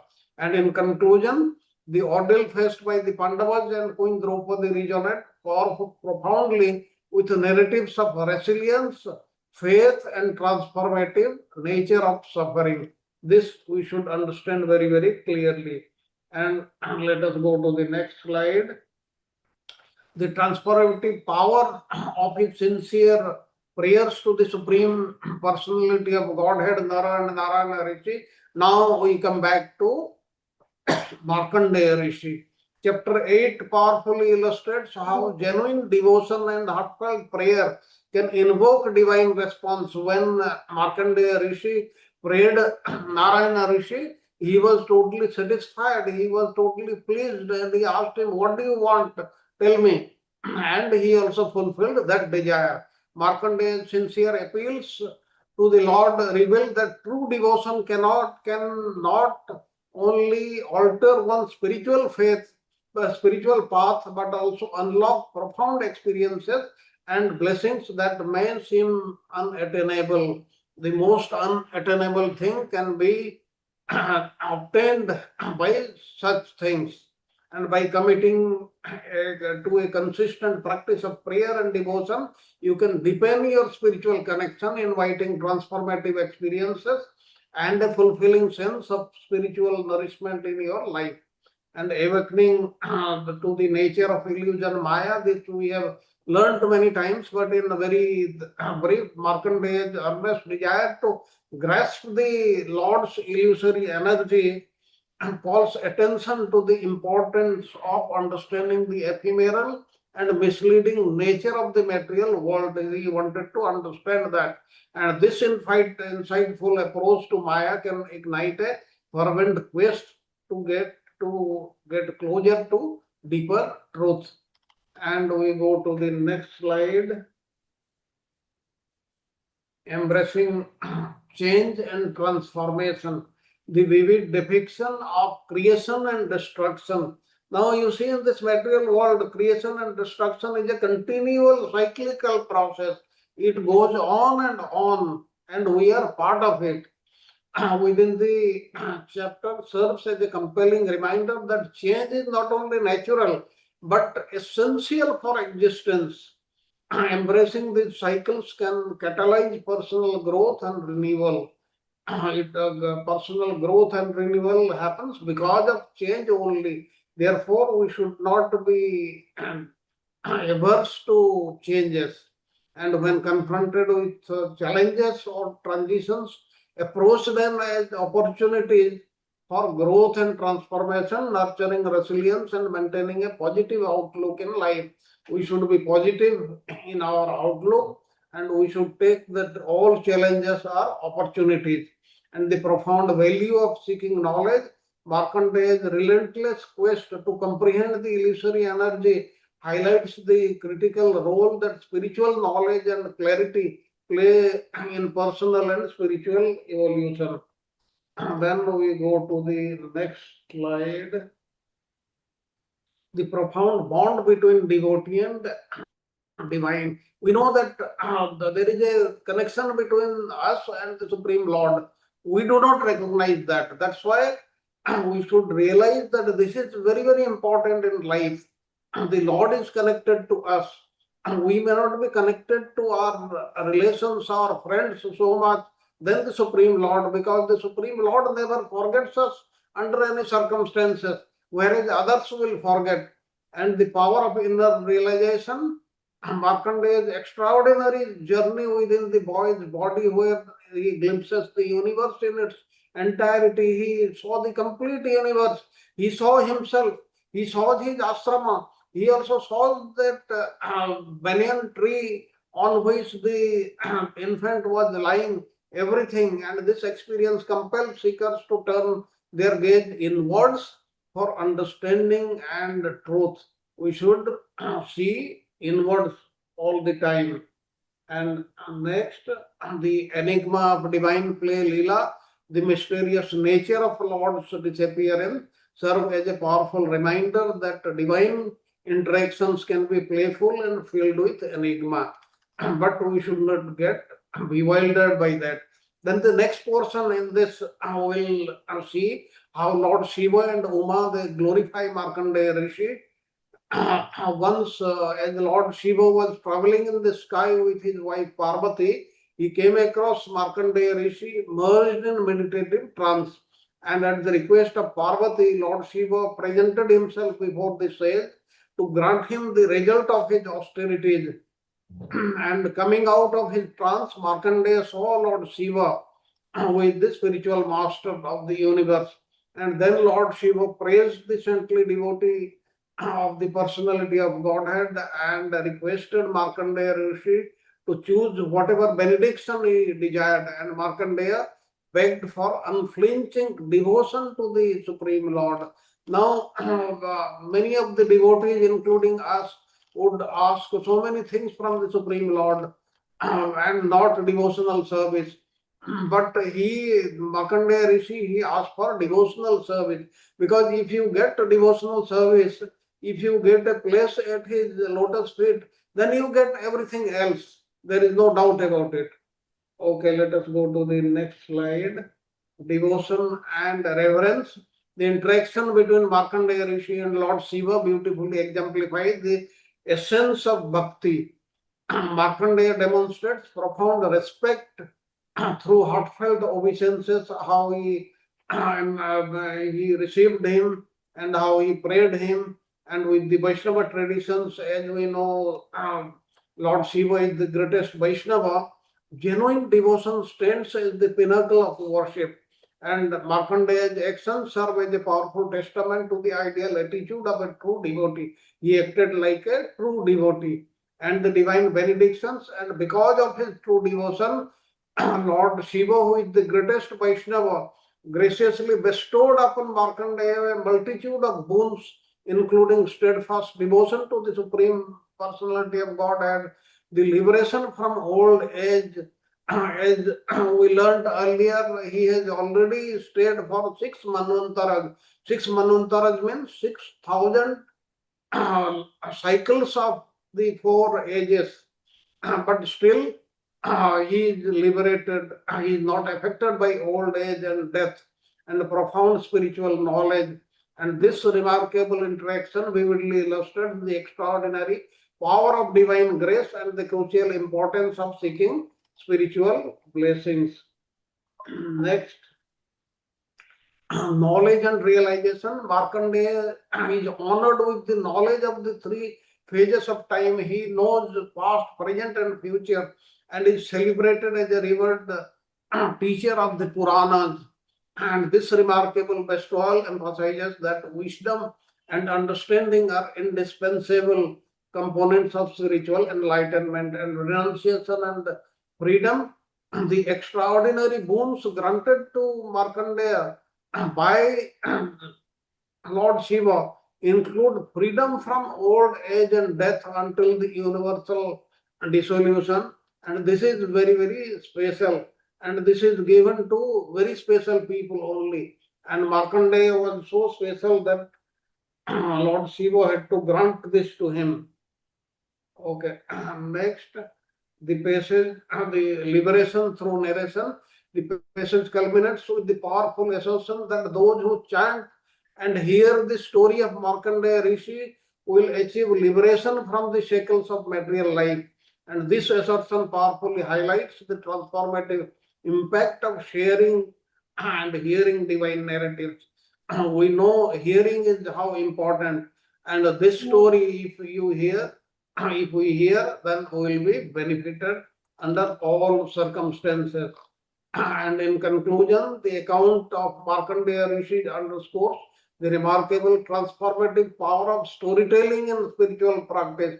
In the form of stories, the incidents they are given, and we should hear them again and again. And next slide, the divine shelter and surrender. Now, the essence of this theme reveals that bhakti stands as the foremost path to spiritual liberation and realization. There is no other thing other than bhakti which can take us near to the Supreme Lord. And illusion and material entanglement, we should remember that this material world is full of illusion, and we should not get into that. We should know that the Supreme Lord is the one who is going to help us under all circumstances. We should be surrendered to Him under all circumstances, and meditation and transcendental experience, as Markandeya Rishi was doing. He was meditating on the Supreme Lord, and in that stage, the Lord Shiva was so happy with him and he appeared before him and he gave him the benediction. And the role of demigods in devotion. Now there is, as we know from Bhagavad Gita, there is no requirement to worship them separately, because if we worship the Supreme Lord, they themselves will be worshipped, they will get the worship only. But here in this case, as you know, Lord Shiva is not in that category. He is not a Jiva, he is not the Supreme Lord, and he is Shiva Tattva.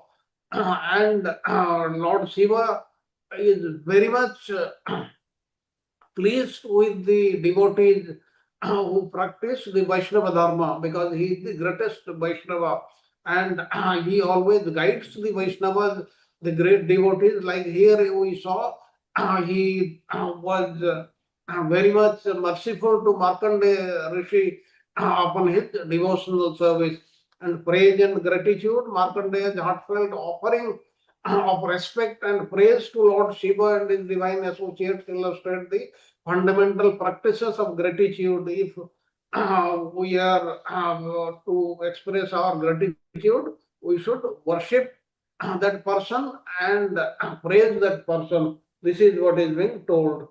And the divine dance of surrender, when approached with sincerity and dedication, this bhakti leads to a deeper comprehension of the divine.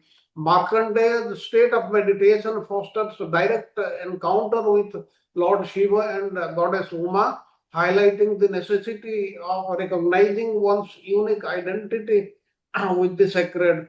And these divine interactions further emphasize the demigod's vital role as guides on this spiritual journey. And ultimately, the passage powerfully conveys that authentic devotion expressed through gratitude and respectful praise is crucial for spiritual development.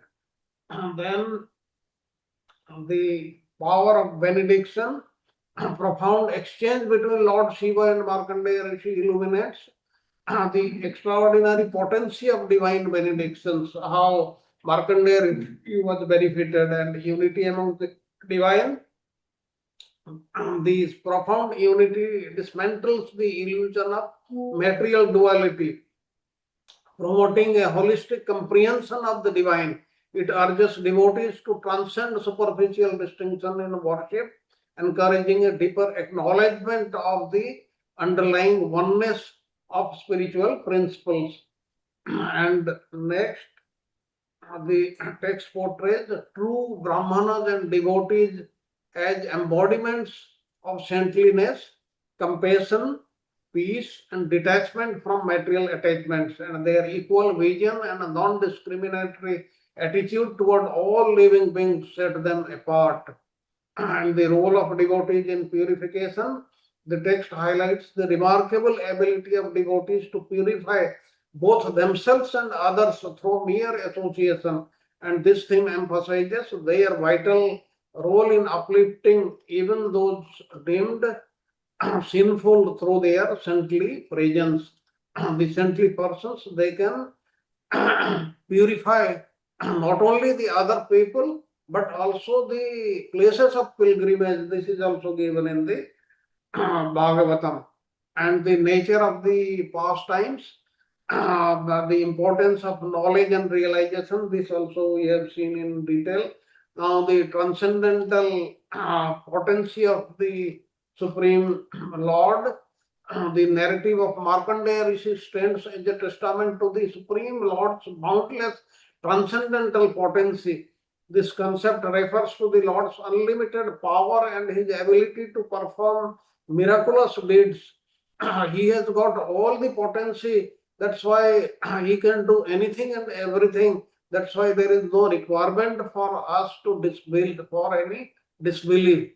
And his experiences are not mere metaphors.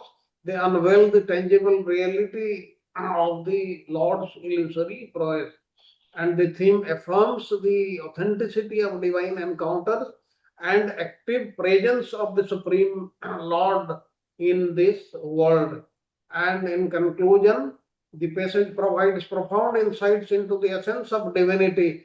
the significance of genuine devotion and the transformative power of found in the divine connection. And through the interaction between Markandeya Rishi and Lord Shiva, we discover that true devotion transcends material distinctions, embracing selflessness, compassion, and the relentless pursuit of spiritual knowledge. And the unity amongst divine personalities, Brahma, Vishnu, and Shiva, highlights the comprehensive nature of the Supreme. Simultaneously, the text emphasizes the purifying influence of devotees, reinforcing that spiritual elevation is accessible to all, making every individual feel cherished and valued on the divine journey. Ultimately, those teachings serve as a poignant reminder of the profound personal relationship that can be cultivated with the divine through heartfelt devotion and continuous seeking blessings. Therefore, we should not ever think that we have very little time for the Supreme to reach the Supreme Lord, or we are totally helpless. We do not have the power. We are not eligible. We should not think any of these things. We should think that we are the devotees of the Supreme Lord, and our only aim is to please the Supreme Lord by our devotional service, and then He will be pleased under all circumstances, and everybody will be benefited. And here I come to an end of today's lesson, and now the session is open for question and answers and your comments. Thank you very much. Krishna Prabhuji, as you are going through different slides today, up to yesterday, but you are yesterday, we were going through the proper lesson. But look at the way Charu Prabhuji turned everything. He took that chapter and how he converted and giving the profound knowledge, connecting with all that. I think really appreciable, Charu Prabhuji, because one is the story, and you take a narrative, that narrative localize or into that context only, but take that vision of Markandeya and put into a proper perspective of miseries. This focus is kind of miseries, but how different in different religion, different things are there, that gives also immense strength to us that we are not isolationist in this world like Sanatanis. We are also part of the everything that, and we are not missing like other religion also teach us. It's a very nice Charu Prabhuji. So humbly I was just listening. Radha Prabhuji, when I was preparing these PowerPoints, I already in my mind that I was going to write a thesis, my doctoral thesis. So from that point of view, a lot of things much more than an average person who is studying Bhagavatam. That was because I was writing my thesis point of academic perspective. So I want to give you a much larger perspective that you pointed out, especially that my thesis was in my mind at the time. In the same way, when I was preparing my PowerPoints for Govinda Bhashya, there is also from that perspective. And the lesson, this is just coming out very shortly, 208 or something, which is about the what is the free will, divine will, karmic bondage. That lesson also in a great deal much more advanced than what is given in the Bhagavatam itself. So that involves a lot of research done. So you'll see that lesson I was to give, but ultimately now Prasad is going to give in my place. That lesson you should be all be looking forward. So much advanced knowledge you'll be getting that. Yeah, thank you, Prabhuji.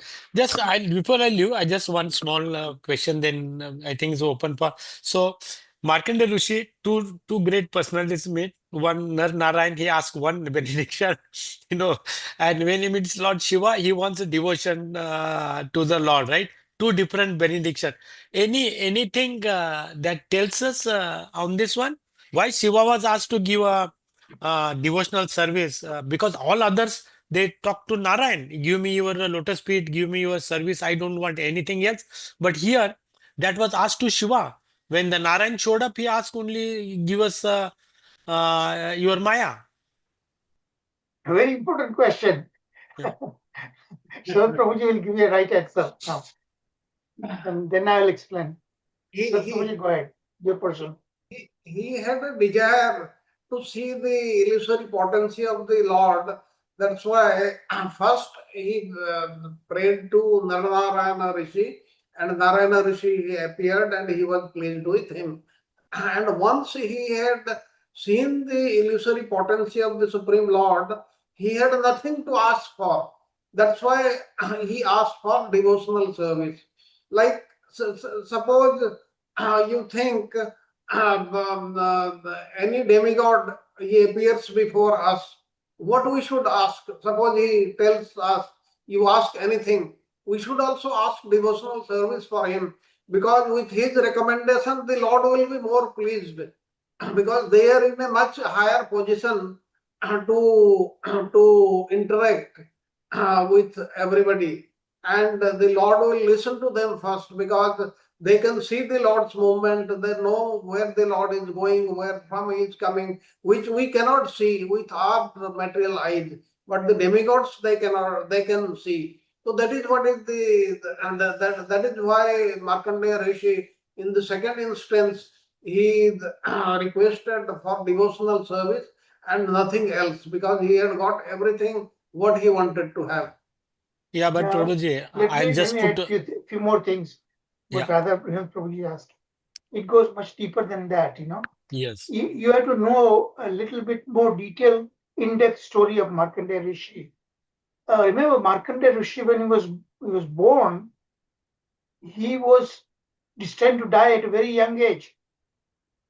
Okay, so I believe his parents prayed, and Lord Shiva gave him the blessings. And remember, Lord Shiva is also empowered version of the Supreme Lord. He's a Guna Avatara, you know. And everything that he has, actually nobody can give liberation except the Supreme Lord. The Supreme Lord sometimes keeps his devotees of such high caliber. Lord Shiva is no ordinary caliber, extraordinary caliber, you know. So that way he gave that belief. In fact, he extended his lifespan, and then Markandeya Rishi became his devotee actually. Am I correct, Sharad Prabhuji? Yes, Prabhuji. That Lord is very Shiva's correct. devotee became, you know. Yeah, go ahead. It is liberation can only be given by the Supreme Lord or Lord Shiva, not by any demigod. No. And So, as we know, in Kashi, especially in Kashi, whoever dies there, even an insect or a bird or a reptile or a human being or anybody else, what Lord Shiva does, he goes and in the ears he takes he says the Ramatarak mantra, and the person is immediately liberated. That is a moksha dham, and that power is given to Lord Shiva only. Lord Shiva and the Supreme Lord, they have got this power of liberation and nobody else.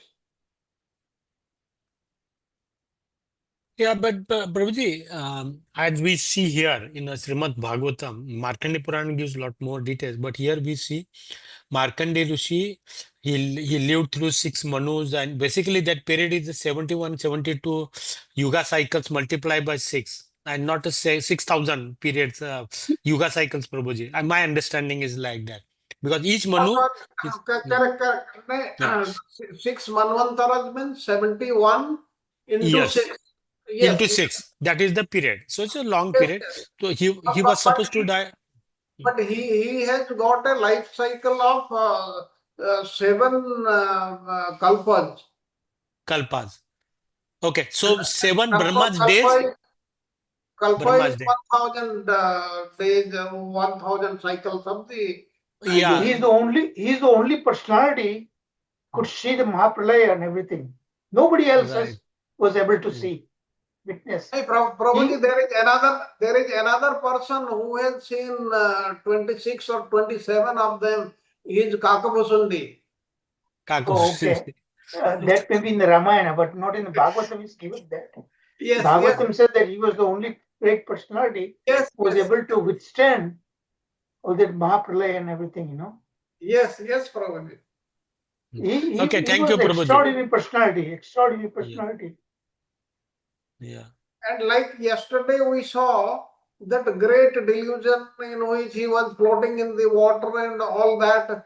And when that happened, when he was going to do his evening sandhya, okay, then suddenly also in a very less amount of time it had not become dark, and at that time it finished also, and he was in his asrama.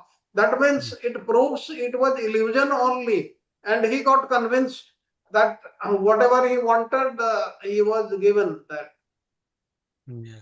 Yeah, very nice. Thank you, Prabhuji, Sharad Narad Muni Prabhuji, also once asked about that. He wanted to see Maya, you know. And you know that story too, right? Sharad Prabhuji will tell you some other day. There are two stories of Narad Muni, not once Yeah. Maya. Once Maya, that he gets a monkey's form, Yeah. but another time he is another way. You know, there Yeah. are two stories of Narad Muni Then getting into he became illusion. attracted to a princess and he Right. wanted to marry that. Yes, That's the story of Prabhuji. monkey form, you know. He wanted to have the same form as Lord Vishnu. So he goes there and asks Lord Vishnu to give me your form. So Lord Vishnu says that I'll give you that what is best for you. And he didn't realize he got a monkey form. Everybody was laughing. That Swayamvara. Yeah. Later on, he learned that actually that was useful. And then he counter-cursed Lord Vishnu that this monkey will help you. And that's exactly happened in killing Ravana. Lord, when he came back in that incarnation as Lord Ramachandra, he got the help of the army of the monkeys, you know. Yes. Yeah, another Prabhuji, I'll talk maybe sometime. This is the one.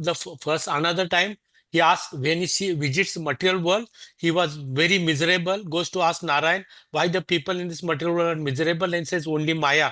He wants to see the Maya. Like Sharad Prabhuji gave one example of Brahmana. Like yesterday, the similar story happens, and he works with the Narayan, and he also wanted to have thirst and water, and then approached somebody else, and he says marriage with his daughter and children. The child was drowning, and he just remembers Narayan. It's again another story also on that Narad Muni. So there are many things, Prabhuji. Hare Krishna. Yes, प्रभुजी उसमें वो कहते हैं मेरे बच्चे मेरा घर मेरी wife वो सब कहते Yes, हैं correct, वो correct. डिवास्टेशन कुछ प्रलय होता है तो उसमें बचाने के लिए भागते हैं सबको फिर तुरंत बाहर आ जाते हैं मालूम पड़ता है this is the Maya so that one story is also too good Prabhuji. Wonderful presentation, Sarath Prabhuji. You have actually this was meant for 6 lessons. Yes. Sarath Prabhuji summarized everything, but it was meant particularly for 6 lessons because so much depth of knowledge is given in the 6 lessons, you know. Yes. But now our devotees have become expert to extract in the least amount of time. Yeah. Hare Krishna Prabhuji, wonderful class Prabhuji. I hope you'll be able to read my thesis, you know, and then on the basis of my thesis I'll write a book on that, you know. All these different aspects in great length will be discussed in that. Any other question or comment? Yes, Yes, Prabhuji. Prabhuji. Please carry on, Prabhuji. Mataji, please. Thank you. Sapta Mataji. Yeah, thank you, Lord. Prabhuji, very nice class. I wanted to today's class you stressed on how devotees are asking for suffering just to come close to the Lord, and you gave examples also. But Prabhuji, in today's time, these are great examples. Kunti Maharani, Draupadi ji, these are very great examples.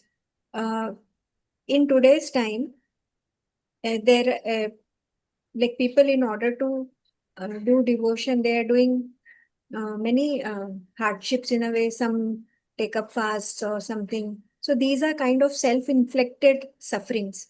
How do you differentiate these from the, are these also do take the person closer to the Lord, or These are like called how? austerities actually. Yes, They are austerity. in a So, different category. okay. But do austerities also play an important role to? It's very, very different kind of role and function is there in austerities. Like we follow the Ekadasi, right? Yeah. Yeah. But that is not what we are talking about. That willingly asking for difficulties, real difficulties, sufferings. So in austerities, that's austerity, but that austerities does not come amount to that kind of sufferings, intense Yeah. suffering. Yeah. Yes. It's totally in a different category. Okay. That austerities we are talking about. In austerity, one is willingly accepting them. But here, Kunti Maharani and others, they asked specifically suffering. So that is Okay. what is the difference. Okay. Understood. Any other questions, comments?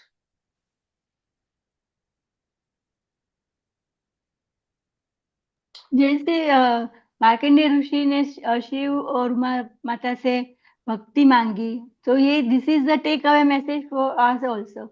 Whenever we want to pray to demigod, we have to ask the devotional service only. Yes. And Lord Shiva is the one, he's Shiva Sampradaya, and in the Bhagavatam, the stories about those, something fell down. And the story about that, what's the name? I forgot the name. Sagar, When he leads, he leads them to Lord, ultimately Lord Shiva leads his devotees back to Lord Vishnu, Lord Shri Krishna. Rudra Gita में आता है ना प्रभु Yeah, ji, Rudra Rudra Gita, Gita. yeah. Yes, Prabhu ji.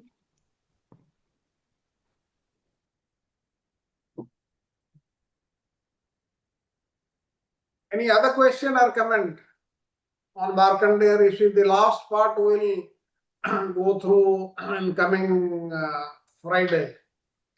Yeah, Prabhuji, just Samta Mata's question, I believe that's what she was looking like.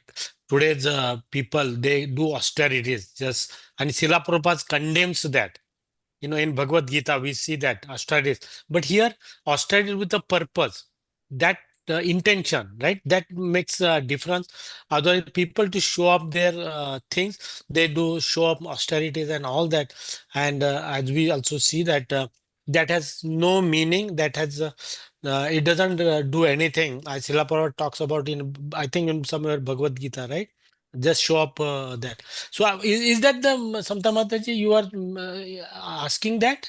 Referring that thing? Prabhuji, actually, I wanted a answer to the question that when we do Nirjala Ekadashi, no, sometimes even when the body is not permitting, people do it just because it is Nirjala Ekadashi. Should one go to that extent No. No, there is no requirement to go to that extent. If the And in body is fact, Krishna not says that if you go through that kind of difficulties, you are torturing the super soul actually.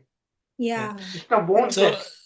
yeah, Prabhuji, on that my wife Sevapriya, because I think Sharad Prabhu also made she tried up to evening. She has blood pressure, a lot of other thing. Age is there.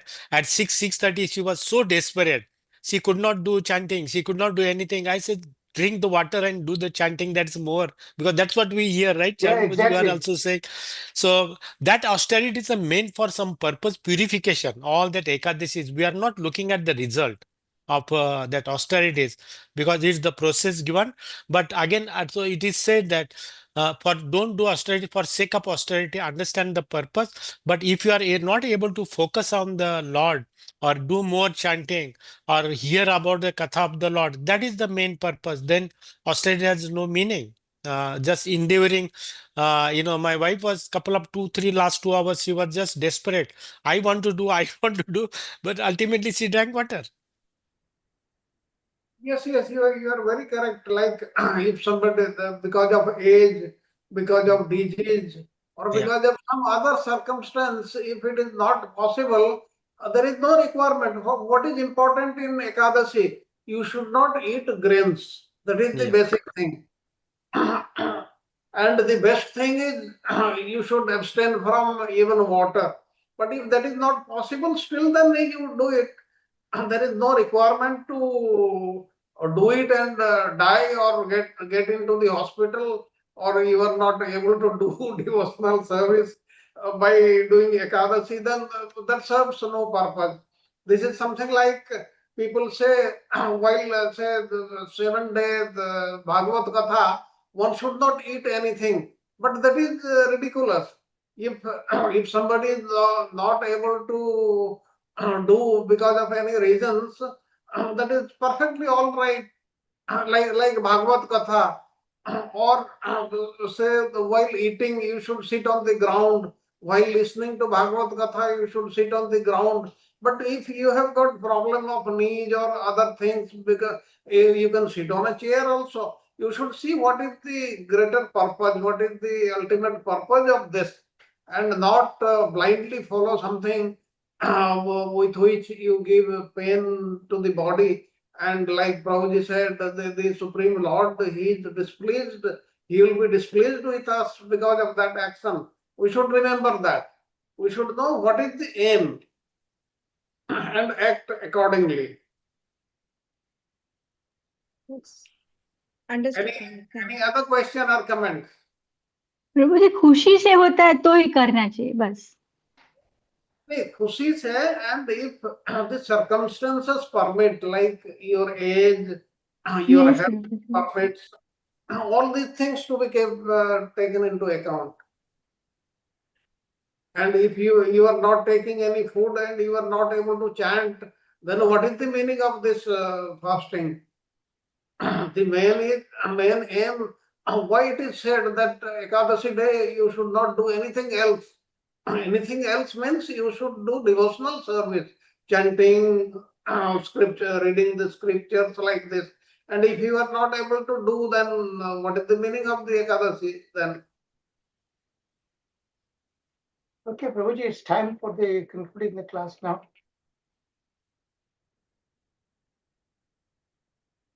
Yes, Prabhuji. May I do the Can missing we things? conclude the class, Prabhuji? Yeah, yes, Smita Mataji, you can do that. Yeah, sure. Thank you, Prabhu. Dandavat pranam. Namaste Narasimhaya. Namaste Narasimhaya. Praladadadayini. Praladadadayini. Hiranyakashipurvakshah. Hiranyakashipurvakshah. Shilatankanakalaye. Shilatankanakalaye. Nito Narsimha Bharato Narsimha. Nito Narsimha Bharato Narsimha. Yato yato yami tato Narsimha.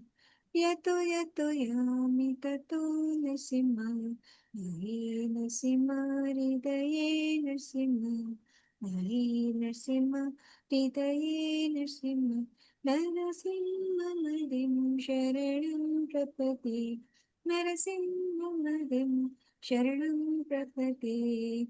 Tava Karakamalavare Nakam Adbhuta Shringam Lalita Hiranyakashipu Tanuvingam Keshavadrita Naraharimupam Jai Jagadish Hare Jai Jagadish Hare Jai Jagadish Hare तव करकमलवरे नगानभुतशृङ्गम् दलिता हिरण्यकशिपु तनुलिङ्गम् केशवगीता नरहरिरूपा जय जगदीश हरे जय जगदीश हरे जय जगदीश हरे,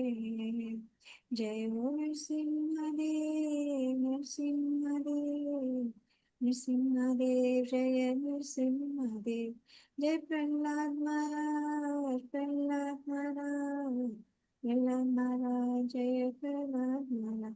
नित्य गौरा हरि बोल हरि बोल हरि बोल, नित्य गौरा हरि बोल। जय जय प्रभुपाद प्रभुपाद प्रभुपाद, जय जय प्रभुपाद, जय जय गुरुदेव गुरुदेव गुरुदेव, जय जय गुरुदेव। निताय गौर प्रेमानंदे, हरि बोल। हरे कृष्ण कृष्ण कृष्ण हरे हरे राम राम राम हरे हरे। हरे Krishna. Very well. Hare Krishna. Thank you. Thank you, Prabhuji. Thank you very much. Thank you, Prabhuji. Thanks Thank you, everyone. Sarad Hare Prabhuji, Krishna. Char Prabhuji. Happy Dandavat Hare pranam to Krishna. all devotees. Thank Hare you, Krishna. everyone. See you tomorrow. Dandavat pranam. Dandavat Tomorrow, pranam. tomorrow we'll study a very interesting portion of the Govinda Bhashya. Yes, Prabhuji. Okay, Hari Bol. Hare Krishna. Very well. Thank you, Prabhuji. Thank you very much.